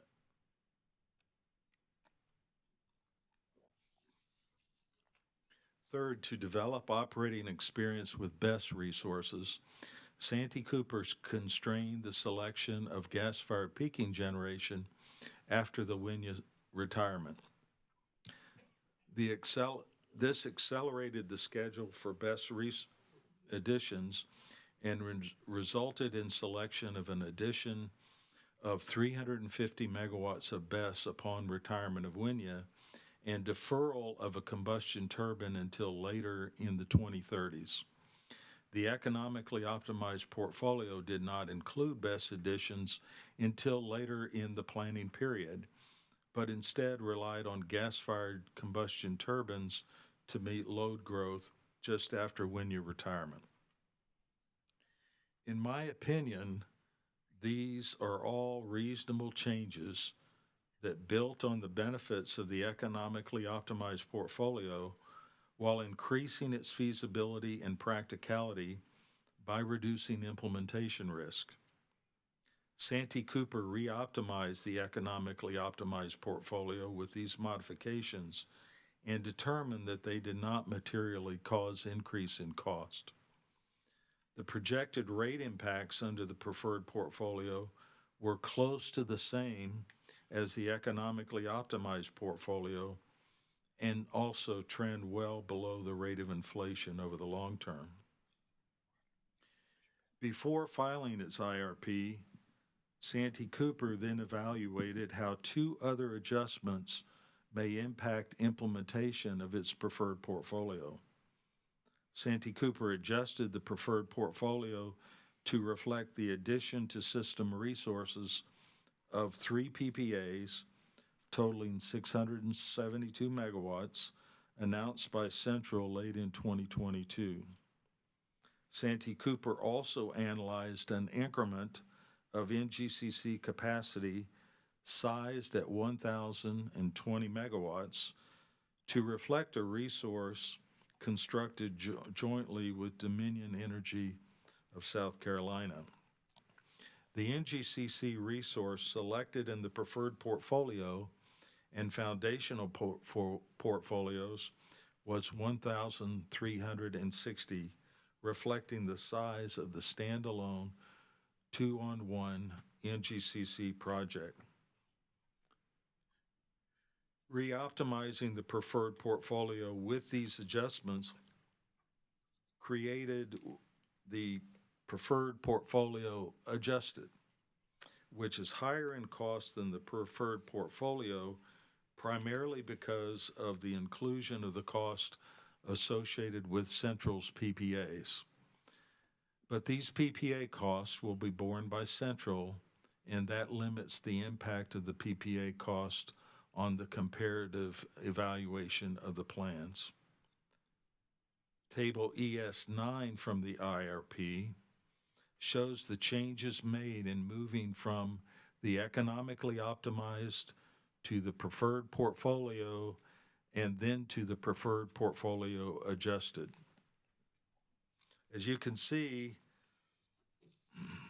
all three portfolios include an NGCC resource added upon the when-year retirement, which takes place in 2029 or the end of 2030, depending on the portfolio, 2031, depending on the portfolio. In the preferred portfolio adjusted, the model chose the smaller NGCC resource to be constructed jointly with Dominion over the NGCC options. All three portfolios assume Santee Cooper adds at least 1,500 megawatts of solar by the time the when-year retirement, whether that occurs in 2029 or 2021. And each adds approximately 3,000 megawatts of solar resources by 2040. All three portfolios include the addition of between 250 megawatts and 450 megawatts of BESS, with the preferred portfolio adjusted adding the largest amount. As I will discuss in my rebuttal testimony, after my direct testimony in this matter was filed, the ORS requested that Santee Cooper re-optimize all of the 4 foundational portfolios to increase the planning reserve margin from 17 to 18%, and to include in all portfolios each of the adjustments included in the preferred portfolio and the preferred portfolio adjusted. I also discussed the results of that additional evaluation of the portfolios in my rebuttal testimony and will provide a further comparison of the results of both sets of evaluations there. In conclusion, based on the assumptions and portfolio cost, risk, reliability, and rate impact analysis presented in the IRP as filed in May of 2023, the preferred portfolio was shown to be the most cost-effective, least ratepayer risk resource portfolio to meet Santee Cooper's total capacity and energy requirements. The preferred portfolio excuse me, incorporated the advantages and superior performance of the economically optimized portfolio with pragmatic adjustments that reduce implementation risks and provide other benefits without compromising its value. The preferred portfolio adjusted incorporated then recent developments concerning Central's PPAs, the potential of constructing an NGCC with Dominion, and represents a reasonable and necessary modification of the planning assumptions underlying the preferred portfolio. The IRP statute and commission directives require that Santee Cooper should assess its resource portfolios against resource adequacy and capacity to serve anticipated peak electrical load and applicable planning reserve margins, consumer affordability and least cost, compliance with applicable state and federal environmental regulations, power supply reliability and commodity price risks, diversity of generation supply, and other foreseeable conditions that the Commission determines to be in the public interest. The resource modeling for Santee Cooper's 2023 IRP complied with these requirements. This concludes my summary. I apologize. I'm having some sinus issues this morning and pretty clogged up. Mr. Ziegler, may I ask a question before you ma'am. continue? Sure. You showed two slides. One was noted, well, I think you showed three, but the last two, one was noted as figure 28 from the IRP. Correct. Is that the same as figure 2 in Mr. Painter's direct testimony? I believe it is. Well, could y'all just confirm that? I just would like that in the record, that it's both places if we could. It doesn't have to be done right now. All right. Let's just do that. And also the table ES9 from the IRP. Correct. I just want to know if that's the same as table 6 in Mr. Painter's direct testimony. It likely is. Just for clarification of the record. It can be done later. We will do that. Thank you. Thank you, Madam Chairman.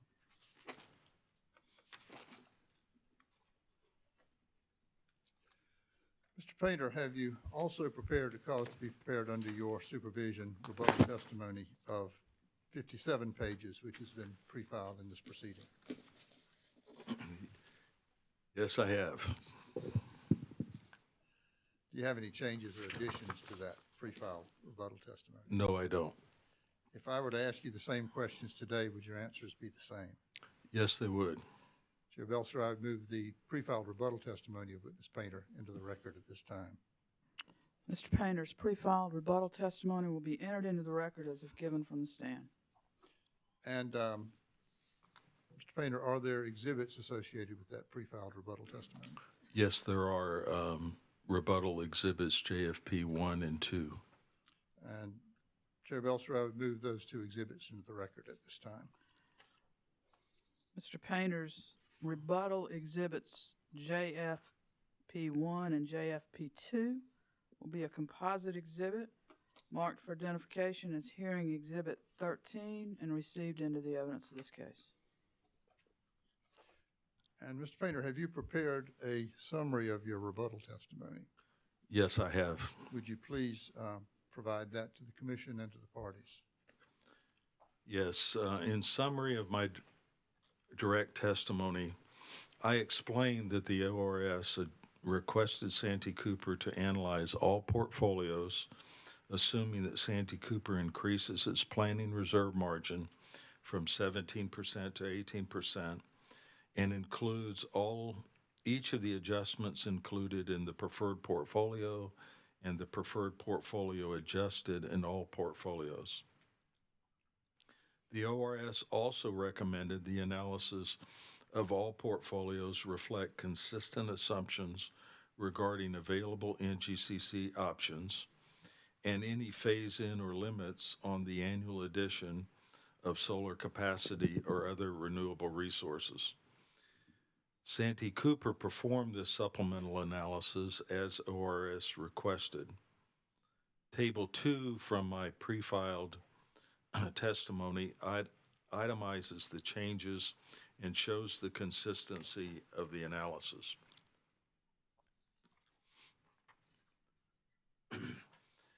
In the supplemental analysis, the 4 foundational portfolios have the same defining attributes that they had in the May 2023 IRP analysis, and all now include the modifications that make them directly comparable to one another. In this supplemental analysis, the 4 foundational portfolios and the preferred portfolio supplemental all were analyzed based on an 18% planning reserve margin, the cost and capacity represented by Central's PPAs, the assumption that WINYA is retired in 2030, the availability of standalone NGCC configurations and options made possible by a joint resource with Dominion, and consistent annual limits on solar and wind resource additions, and the 300 megawatt average annual addition solar capacity from 2026 to 2030. As ORS requested, Santee Cooper applied assumptions and constraints on annual additions of solar and other resources across all portfolios in the supplemental analysis, and as requested by the ORS, I provide a detailed justification for these constraints in my testimony. In the supplemental analysis, Santee Cooper includes the analysis of a preferred portfolio, supplemental, which the model created by optimizing the economically optimized portfolio, supplemental, with constraints on the addition of natural gas-fired peaking resources. The constraints placed on natural gas-fired peaking resources accelerates the addition of BESS resources, which otherwise would not have been included in the build plan until much later. This resulting preferred portfolio supplemental is in essence a conformed analysis of the preferred portfolio adjusted in the original 2023 IRP.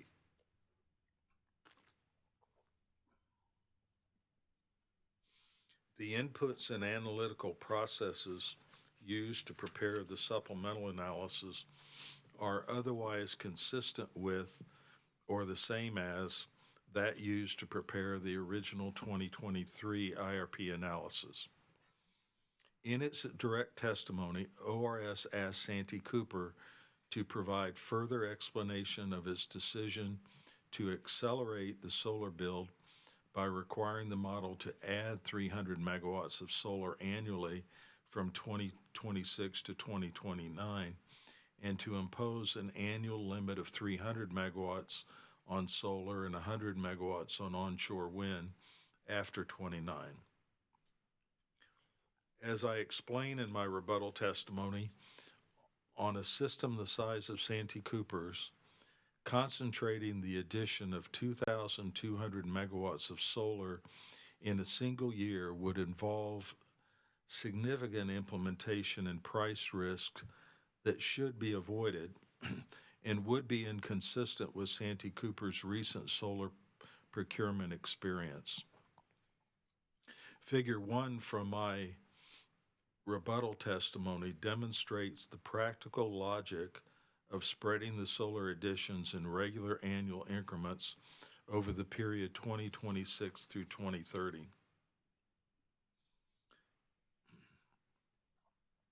The Chair rust-colored line, Just a moment. Commissioner Williams? Thank you, Chair Belzer. Would you go back to the table 2 that you were just showing from Mr. Painter's? Yes.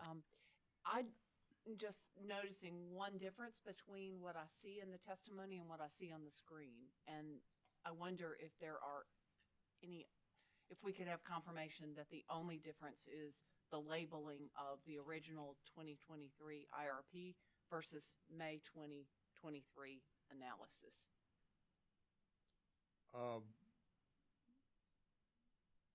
Yeah, I am certain that is the case. Okay. We had to hand retype the label in, and I will take credit for that if it's a mistake. It didn't copy over when I copied and I pasted. understand that, and I just couldn't go back and forth to be sure that that was it. Thank you. Thank you. Appreciate it. Oh, there they are. I'm going to ask you to proof my future work, especially when he's helping. So, back to this figure 1 from my testimony. The rust-colored line that goes up abruptly from 28 to 29 represents the solar build as optimized without any constraints. The gray line represents how the model would optimize solar if there were a 300 megawatt annual limit on solar additions, but no requirement that the model actually add 300 megawatts of solar each year from 26 to 2029. The gold-colored line represents the solar build with both a 300 megawatt average addition strategy from 2026 through 2029 and a 300 megawatt annual limit after 2030 in place. The converging of the 3 lines in 2036 indicates that nearly the same cumulative amount of solar is added under either of the 3 approaches. The rust-colored and gray lines show that no more than 100 megawatt of solar is added before 29 unless the model assumes a strategy that accelerates solar additions as reflected in the gold line. The rust-colored line shows that without the 300 megawatt annual average addition strategy, the model will add 2,150 megawatts of solar in 2029 alone, and only 200 megawatts of solar from 2030 to 2036. The gold line, which reflects both the assumed acceleration of solar additions in 2026 through 2029 and a 300 megawatt limit in all later years, shows this to be the only approach that achieves a consistent and orderly distribution of solar capacity additions, which would achieve the optimal amount by the early 2030s. This gives the plan resiliency and reduces risk to Santee Cooper's customers of changes in fuel cost and cost of solar resources. It also provides time to develop and implement changes in operating procedures that will be needed to manage the intermittency of the solar resources. Finally, it also allows Santee Cooper to adjust its procurement practices based on the experience gained year by year as projects are bid, built, and interconnected. As Table 1 from my rebuttal testimony shows, okay, thank you. Santee Cooper's 300 megawatt planning limit is also entirely proportionate to planning limits imposed by neighboring utilities when adjusted for the size of the systems involved. On a proportional basis, most neighboring utilities have planning limits on annual solar additions that are 300 megawatts or less, when applied to Santee Cooper's system. In my rebuttal testimony, I also discuss in detail how Santee Cooper has evaluated the cost and operating characteristics of approximately 672 megawatt of central PPAs, which the supplemental analyses assume to be used to serve combined system load beginning in 2029.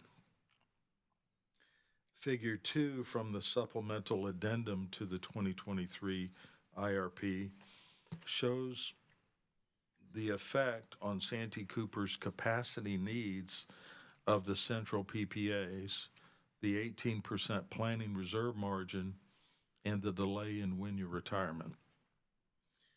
In this chart, the central PPAs are the dark gray band, blue-gray band, of capacity that appears in 2029 and potentially offsetting the capacity gap caused by the WINYA retirement 2 years later. In my rebuttal testimony at Figure 2, I present the rate comparison of the 4 foundational portfolios, supplemental, and the preferred portfolio, supplemental, which now reflects the cost and capacity represented by the central PPA and the other modifications discussed here. The addition of Central's PPAs, and to a much lesser extent, the increase in the planning reserve margin, increased the cost of all portfolios and shift the rates curves up. Note that the rate impacts of the economically optimized portfolio supplemental and the preferred portfolio supplemental are so close as to be indistinguishable on this graph. Also, by replacing approximately 672 megawatts of WINYA capacity with a combination of 1,500 megawatts of nuclear and 522 megawatts of natural gas-fired capacity, factoring in Central's PPAs reduces the amount of BESS capacity that must be installed to replace WINYA under the No New Fossil Portfolio Supplemental.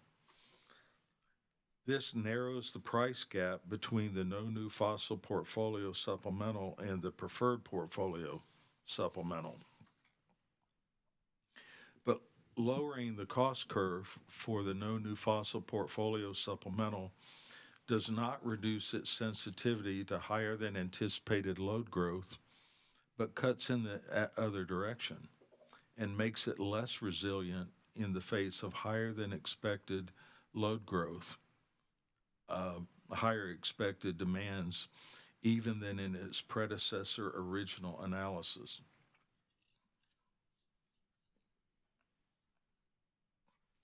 If you could, okay.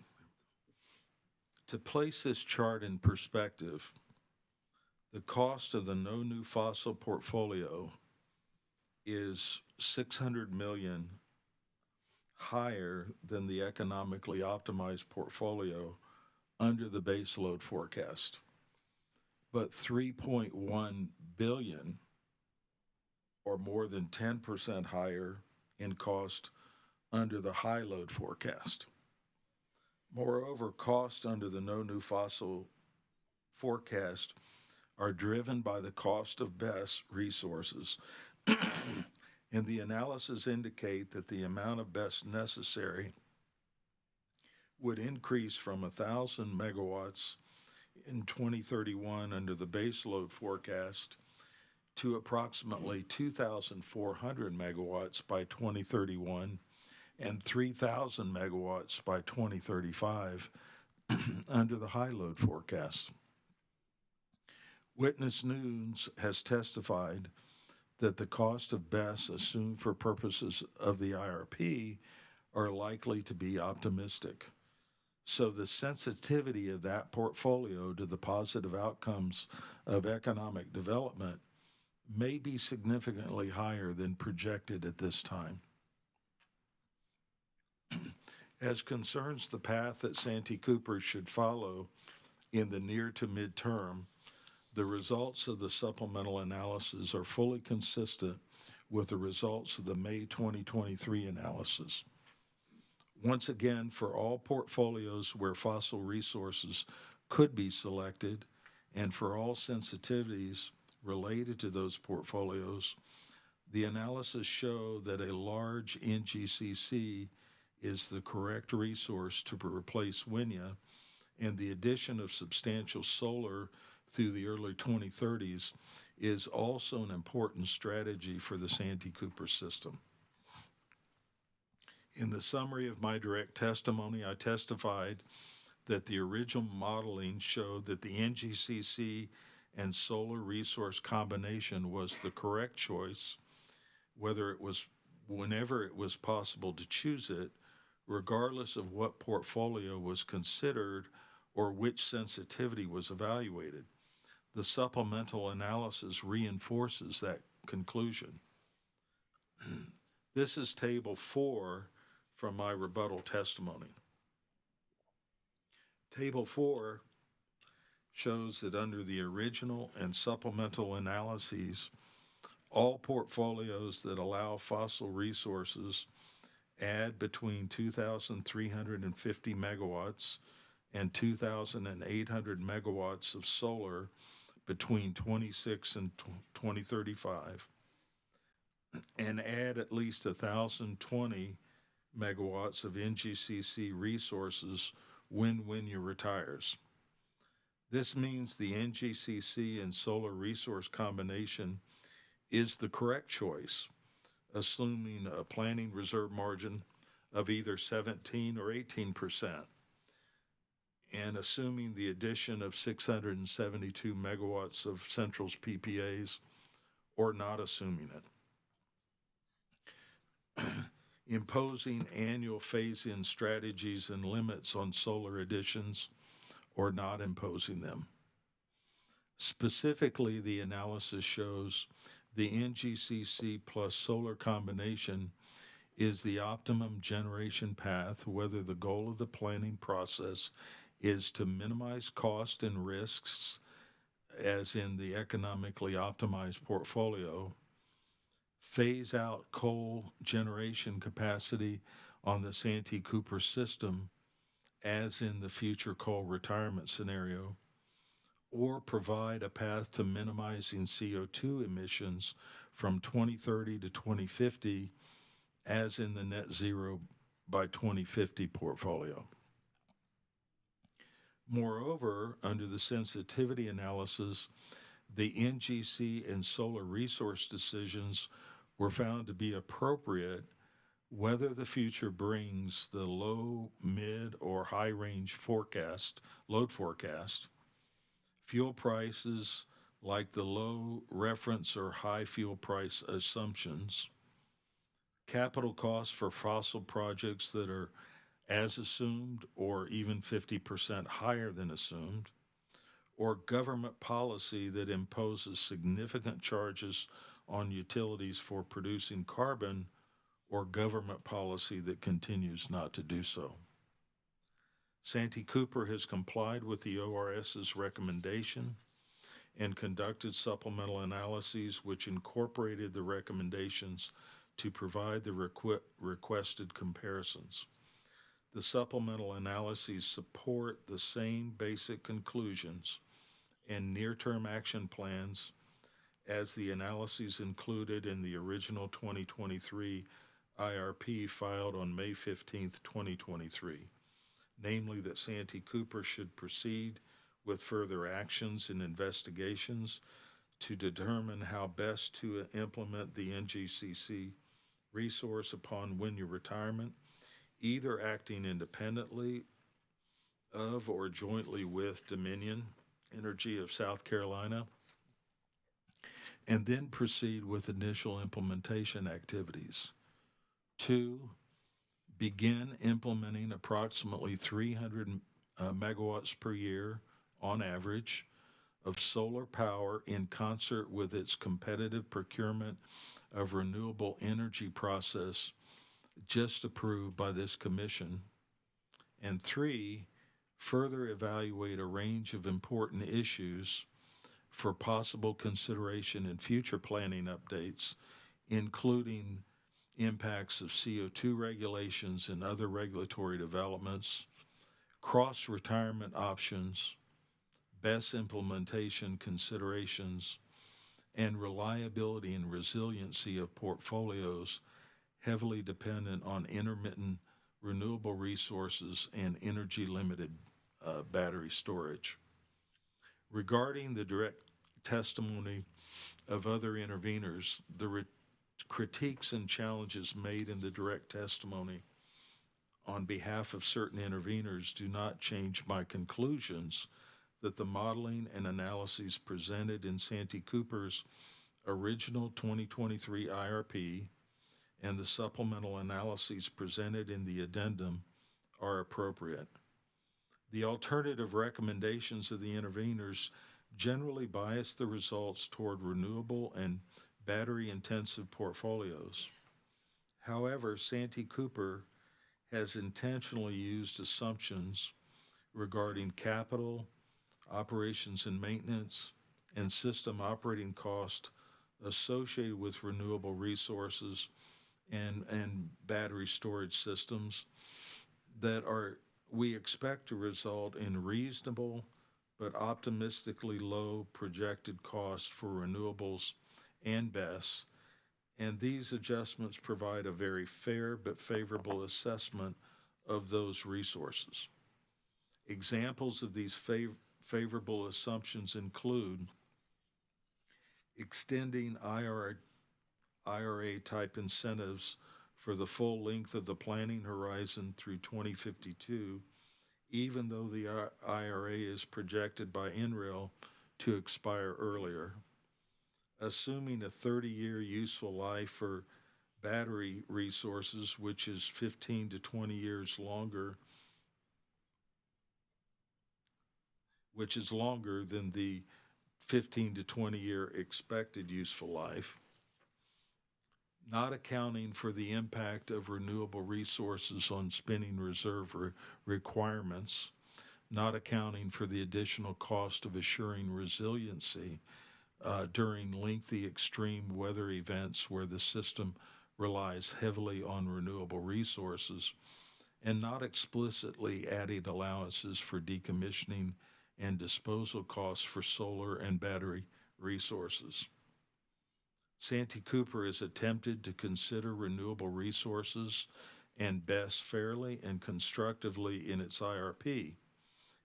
In fact, Santee Cooper has accelerated its assumed solar additions and has identified that adding very substantial additions of solar resources beginning in 2026 would be advantageous for its customers. Santee Cooper has made adjustments in its plan to specifically support including battery resources in future years. In summary, the supplemental analysis confirms the conclusions reached based on the analysis of the original 2023 IRP, specifically the builds in the preferred portfolio supplemental and preferred portfolio from the original 2023 IRP are materially consistent. Given the totality of the analyses presented in the IRP and with due consideration to input from stakeholders and interveners, the preferred portfolio supplemental represents the most cost-effective portfolio, poses the least risk for ratepayers, and presents a sound basis for Santee Cooper's short-term action plan. In my professional opinion, the resource modeling conducted both for the original 2023 IRP and the supplemental analyses comply with applicable statutory requirements and commission directives. Each of the relevant factors have been considered in modeling which fully comports industry standards for generation planning and resource modeling and was based on reasonable inputs, and for the sensitivity analysis based on a reasonable range of inputs to determine susceptibility to future market risk. The supplemental analyses has confirmed and further supported the May 2023 analyses presented in the IRP. This concludes my summary. Thank you, Witness Painter. Have you also prepared a cause to be prepared under your supervision certain supplemental testimony which has been pre-filed in this proceeding? Yes, I have. And my notes are unclear. Would you confirm that it is of 6 pages in length? That sounds right, but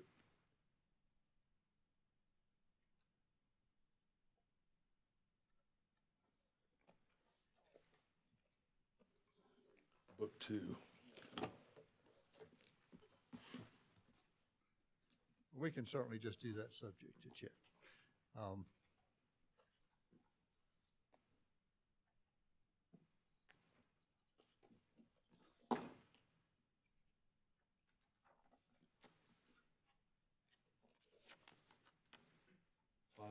Let's, 5 I've pages. corrected 5 pages. Are there any corrections or additions to that supplemental testimony? No, they're not. If I were to ask you the questions contained there today, would your answers be the same? Yes, they would. Chair Belcher, I'd move the supplemental testimony of John Painter into the record at this time.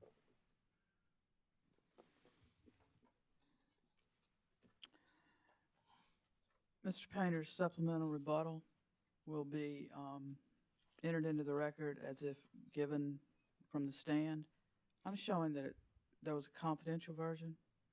There is indeed a confidential version. Okay. You're right. And so we will need to...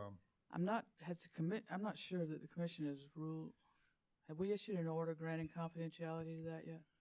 I'm not aware that that has been done, but I would so move at this time. We will maintain the confidential version under seal.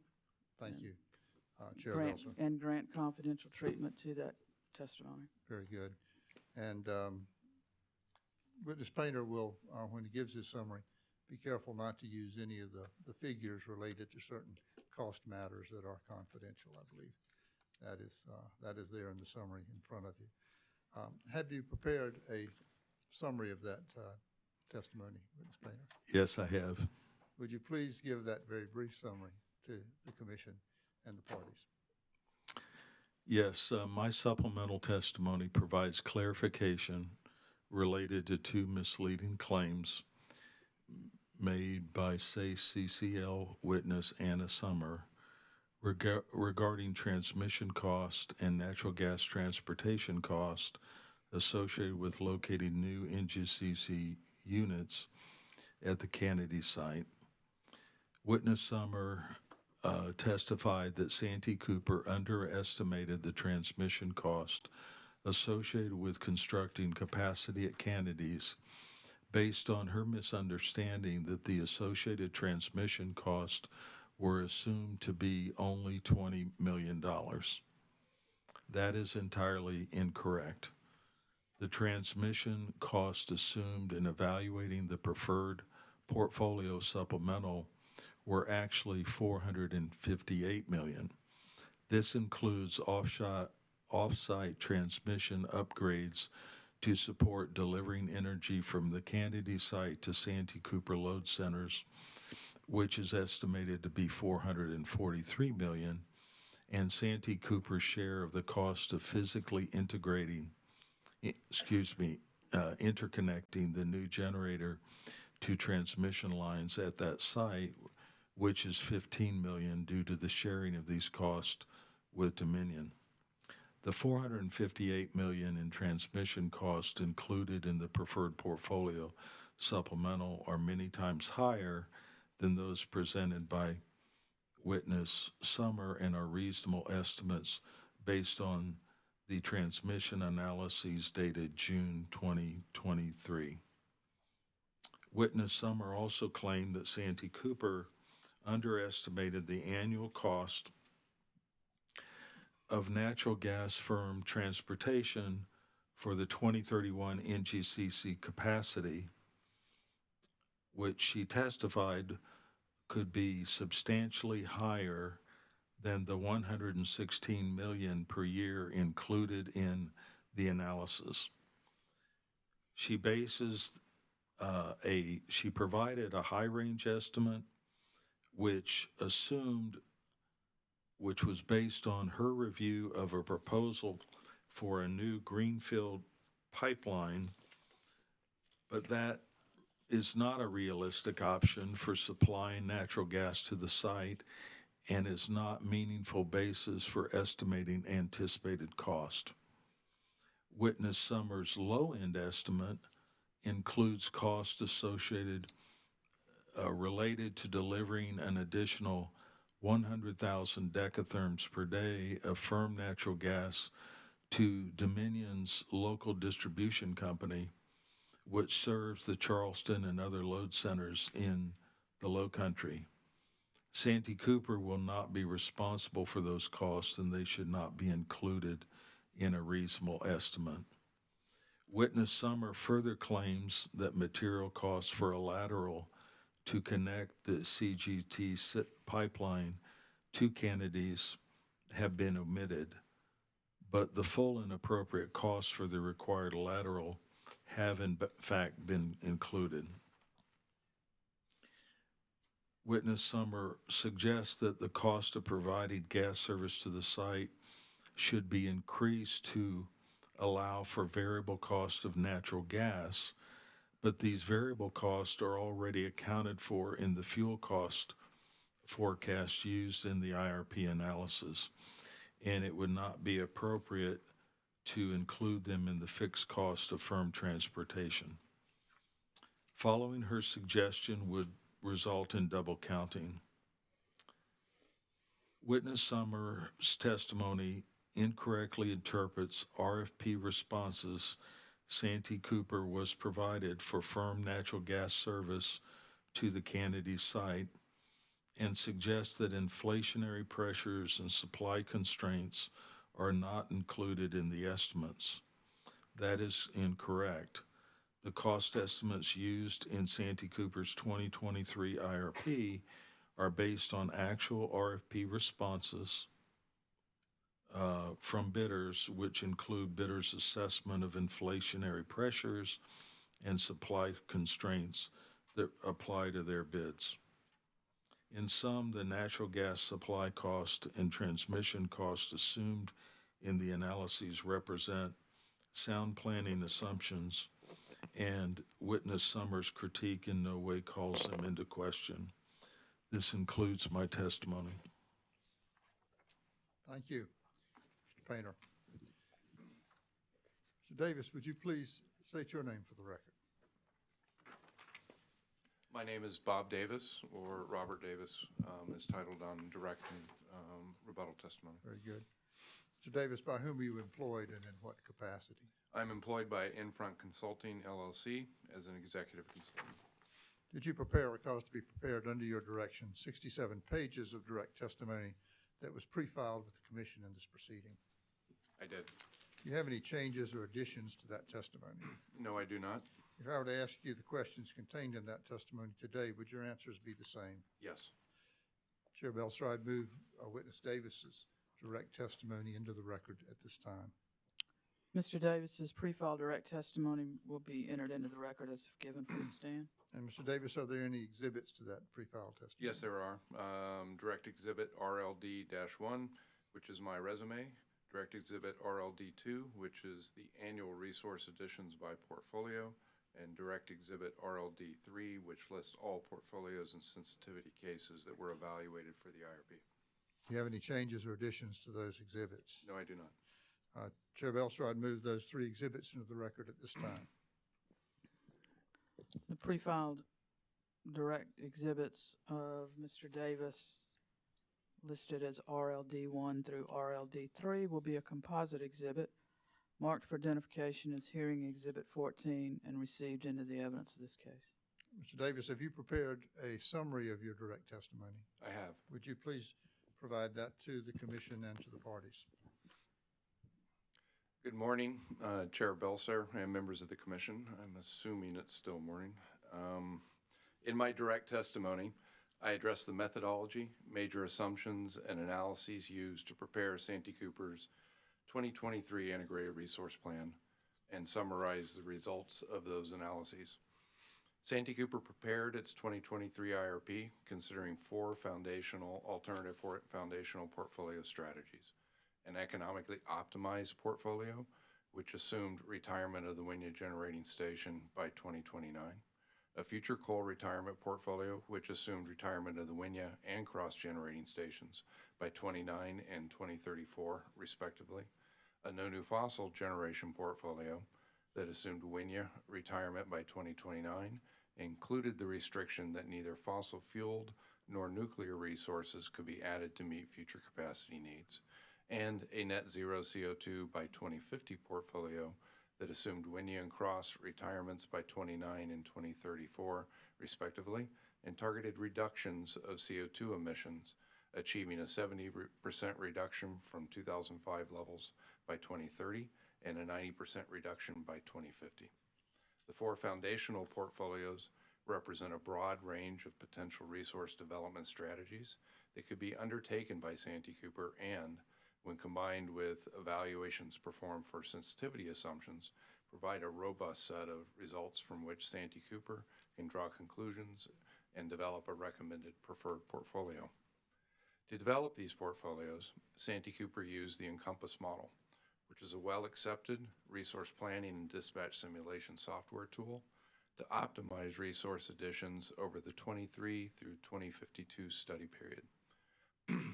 It optimized each portfolio using reference case assumptions for fuel prices, CO2 prices, load growth, and demand-side management implementation that reflect likely or representative forecast values for these inputs. The optimized portfolios were then modeled using hourly resource commitment and dispatch modeling to evaluate cost and performance of each portfolio under the reference case assumptions. To test the resiliency of these portfolios under divergent conditions, the optimized portfolios were modeled again under a wide range of sensitivity assumptions for fuel price, CO2 prices, load forecast, and DSM implementation. These sensitivity analysis allowed Santee Cooper to assess how each resource portfolio would respond to change conditions that may arise after implementation of a resource plan had begun.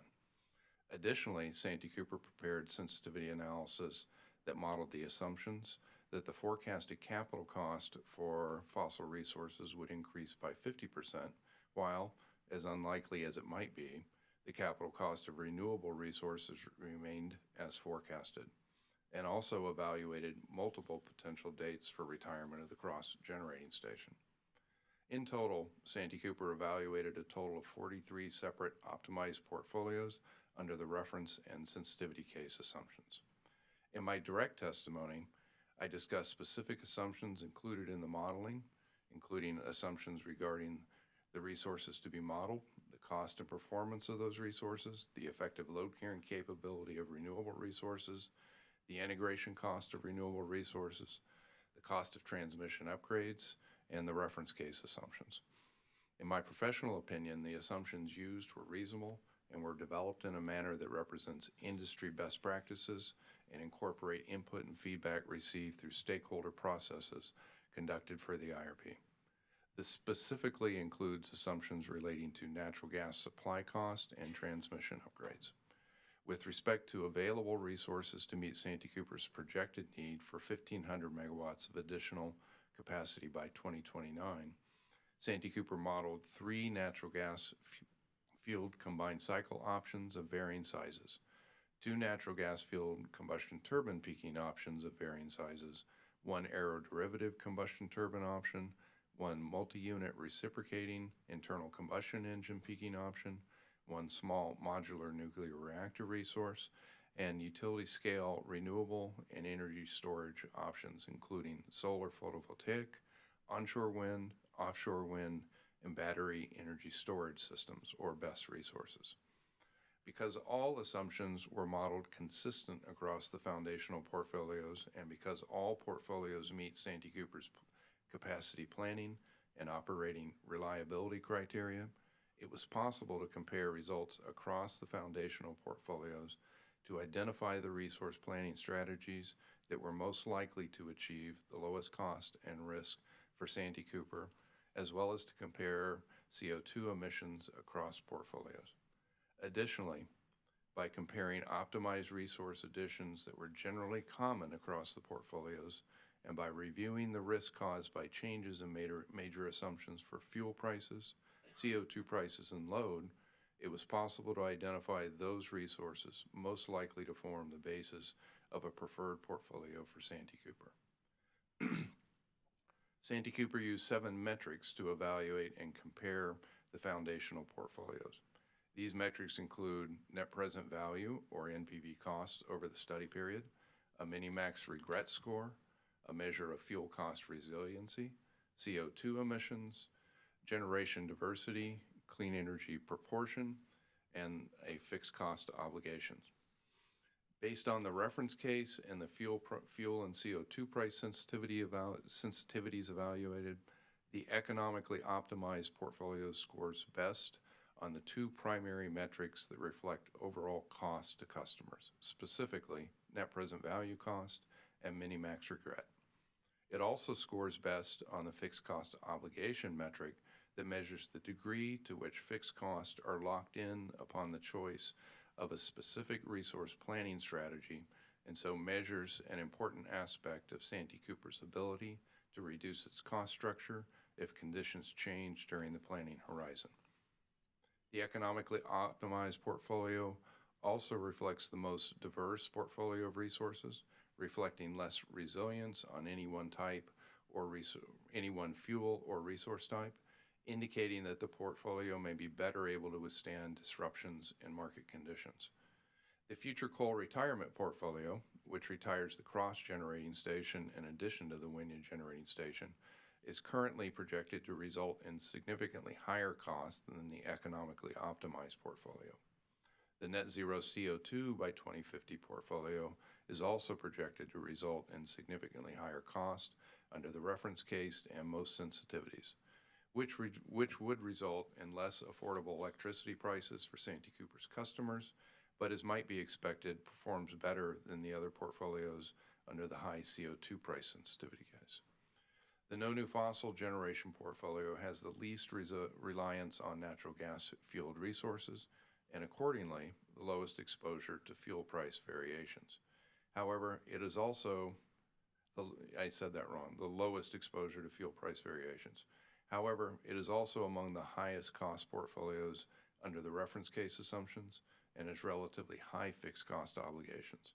As expected, the no new fossil generation and net zero CO2 by 2050 portfolios have the highest percentage of energy from resources that do not emit CO2. Santee Cooper expects that the economically optimized portfolio will position Santee Cooper to continue to maintain expected high standards of reliability, especially since it adds dispatchable resources to manage potential intermittent output from the large amount of solar and wind resources included in the portfolio. Importantly, 3 of the 4 foundational portfolios, specifically the economically optimized, future coal retirement, and the net zero CO2 by 2050 portfolios, add similar resources to respond to the Wynyard retirement, namely large amounts of solar resources, a large natural gas-fueled combined cycle unit, and battery and combustion turbine resources. Only the no new fossil generation portfolio does not add a combination of these resources, and that is because it was prevented from choosing any gas-fired resources. Accordingly, the model and analyses in the IRP supports pursuing solar resources, a natural gas-fueled combined cycle unit, and battery and combustion turbine resources in the initial years of the plan, while assessing developments in fuel prices, CO2 cost, load growth, DSM effects, cost of new generating resources, including the cost of renewable resources, and other factors as conditions might change. For implementation purposes and to reduce risk, Santee Cooper made limited adjustments to the economically optimized portfolio in producing its preferred portfolio. The preferred portfolio adheres closely to the economically optimized portfolio, but reflects a delayed retirement of Wynyard to 2031 to allow for greater time to develop replacement resources and to adapt, as needed, to potentially higher load growth that may occur as results of new economic development in South Carolina. Phased implementation of solar also begins in 2029, reaching similar levels of solar additions as the economically optimized portfolio by 2031, and implementation of battery resources in 29 and 30 are used to meet target planning reserve margins. A delayed retirement of WINYA would also allow flexibility to potentially jointly develop a new resource with Dominion Energy, South Carolina. With these adjustments, the preferred portfolio was optimized using Encompass to identify other resources to add to the portfolio and simulated for hourly resource dispatch to prepare projections of portfolio cost. Under the preferred portfolio, the 2-on-1 combined cycle is delayed to 2031, coincident with the WINYA retirement, and 400 megawatts of battery resources are added by 2030 to satisfy near-time capacity needs. The MPV costs of the preferred portfolio are comparable with those of the economically optimized portfolio under the reference case and multiple sensitivity cases, and the nature of the resource additions are not materially different, all of which indicates that the preferred portfolio would provide the same benefits to customers as the economically optimized portfolio. In conclusion, in my professional opinion, the resource modeling for Santee Cooper's IRP complies with all statutory requirements and commission orders, comports with industry standards for generation planning and resource modeling, and was based upon reasonable inputs, and for sensitivity analyses, a reasonable range of assumptions. This concludes my testimony, or my summary. Mr. Davis, have you also prepared, or caused to be prepared under your direction and supervision, 81 pages of rebuttal testimony that's been filed with the commission? I have. Are there any changes or additions to that testimony? Yes. There are 2 corrections to my rebuttal testimony. On page 57, line 4, under the case that fossil resources provided by Central's PPA were removed from the CCL SACE portfolio, the cost of the portfolio would increase by $408 million, not $451 million, as indicated in my rebuttal testimony as filed. And the total cost of the SACE CCL portfolio would be $1.2 billion higher than that of Santee Cooper's preferred portfolio. Very good. Not the $1.3 billion as indicated by my rebuttal testimony. Very good. With those changes, if I were to ask you the questions contained in your pre-filed rebuttal testimony, would your answers today be the same? Yes. Chair Belcher, I would move the pre-filed rebuttal testimony of Mr. Davis into the record at this time. Mr. Davis's pre-filed rebuttal testimony is corrected from the stand, will be received into the record as if given from the stand. And I take it there are no exhibits to that pre-filed? There were no exhibits. Very good. Have you prepared a summary of your rebuttal testimony? I have.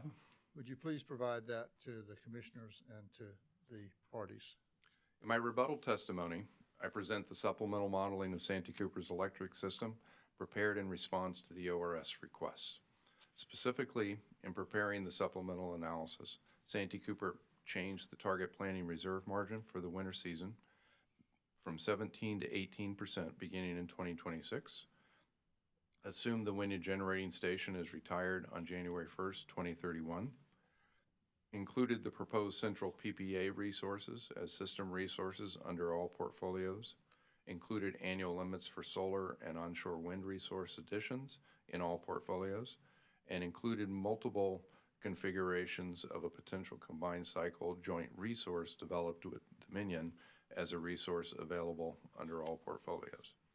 These changes, except the change related to planning reserve margin, were modifications to the economically optimized portfolio that Santee Cooper made when developing and evaluating the preferred portfolio as reported in its original 2023 IRP, but were items that were not included when evaluating the 4 foundational portfolios. The change in planning reserve margin is a new change that was requested by the ORS. In preparing and evaluating the supplemental analyses, Santee Cooper used the same modeling techniques, model inputs, sensitivity cases, and metrics as used in preparing the original May 23 analyses.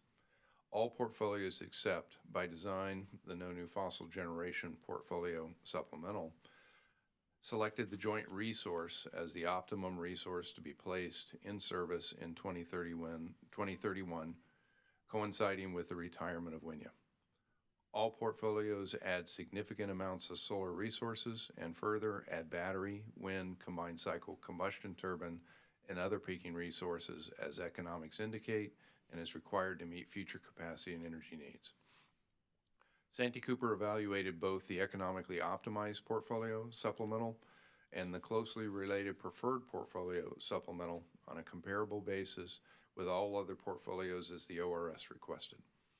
The preferred portfolio supplemental differs from the economically optimized portfolio supplemental only in that it assumes that Santee Cooper selects battery and quick start peaking resources in place of a large natural gas fueled combustion turbine resource selected in the economically optimized portfolio supplemental.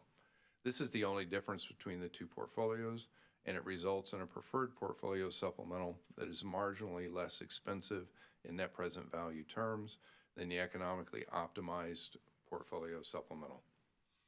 Compared to other portfolios, the economically optimized portfolio supplemental and the preferred portfolio supplemental score best under the metrics associated with net present value cost to customers, mini-max regret, reliability, fixed cost obligations, and load sensitivity. Not surprisingly, the No New Fossil Generation portfolio scores best in metrics related to fuel cost resiliency and generation diversity, while the Net Zero CO2 by 2050 portfolio scores best in cumulative CO2 emissions and the relative proportion of clean energy. The results of the supplemental analyses confirm the conclusions in the original 2023 IRP and support the adoption of Santee Cooper's IRP while demonstrating that the preferred portfolio supplemental is the most cost-effective and least risk resource plan. In addition, 4 of the 5 portfolios analyzed, namely the preferred portfolio supplemental, the economically optimized portfolio supplemental, the future coal retirement portfolio supplemental, and the net zero CO2 by 2050 portfolio supplemental, all add similar types of resources beginning in 2031 to support the retirement of Wynya, namely significant solar resources, a natural gas fueled combined cycle resources, and battery and combustion turbine resources as needed to meet peak load and planning reserve requirements. The need for these types of resources and their benefit to customers is not materially dependent on the differences in portfolio strategies or the sensitivity assumptions evaluated for these 4 portfolios. The conclusions reached through the supplemental analyses are consistent with those established through the original 2023 IRP analysis, thus providing a strong indication of the robustness of the IRP analysis and supporting a resource plan that includes solar resources, natural gas fueled combined cycle resources, and battery and peaking resources.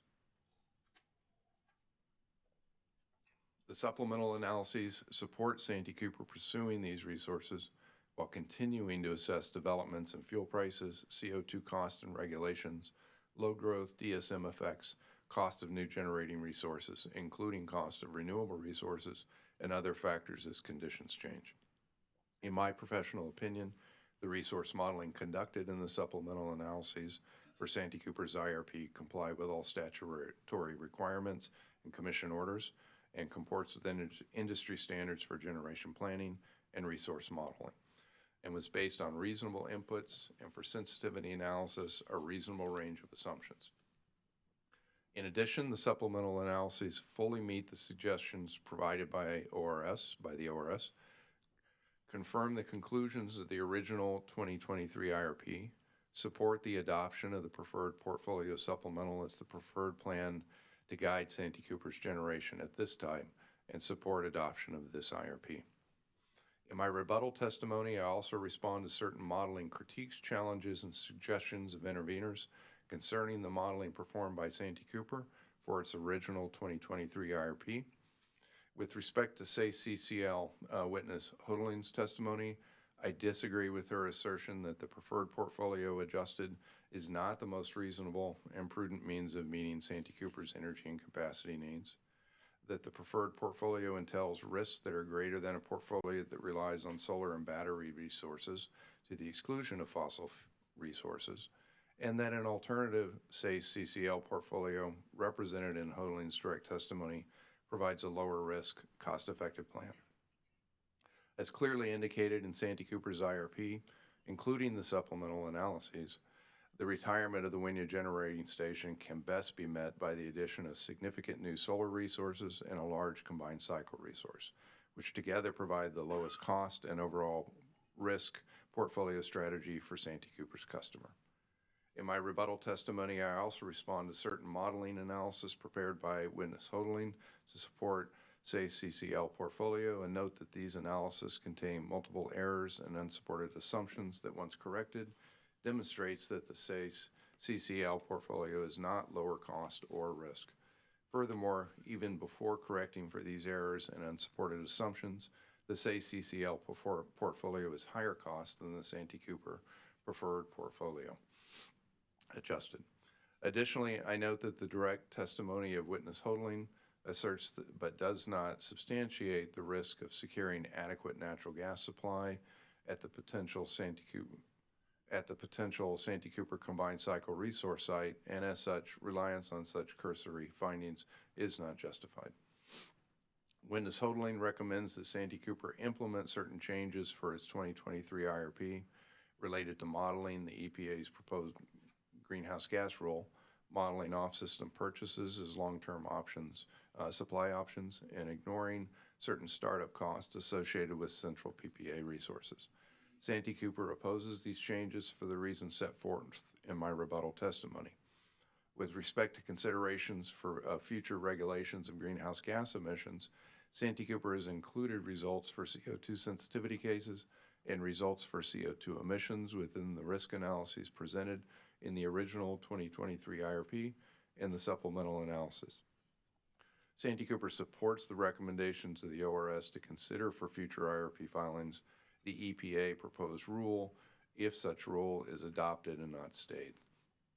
In my rebuttal testimony, I also dispute certain findings and recommendations by Sierra Club Witness Glick's direct testimony. I identify several concerns and potential errors with the Encompass analysis conducted by Witness Glick, calling into question whether the analysis can be relied upon for any purpose. In addition, Witness Glick has in effect modeled only one scenario, which is the adoption of the recently proposed EPA greenhouse gas rules as initially proposed, which makes her analysis essentially a single issue sensitivity case based on highly questionable assumptions.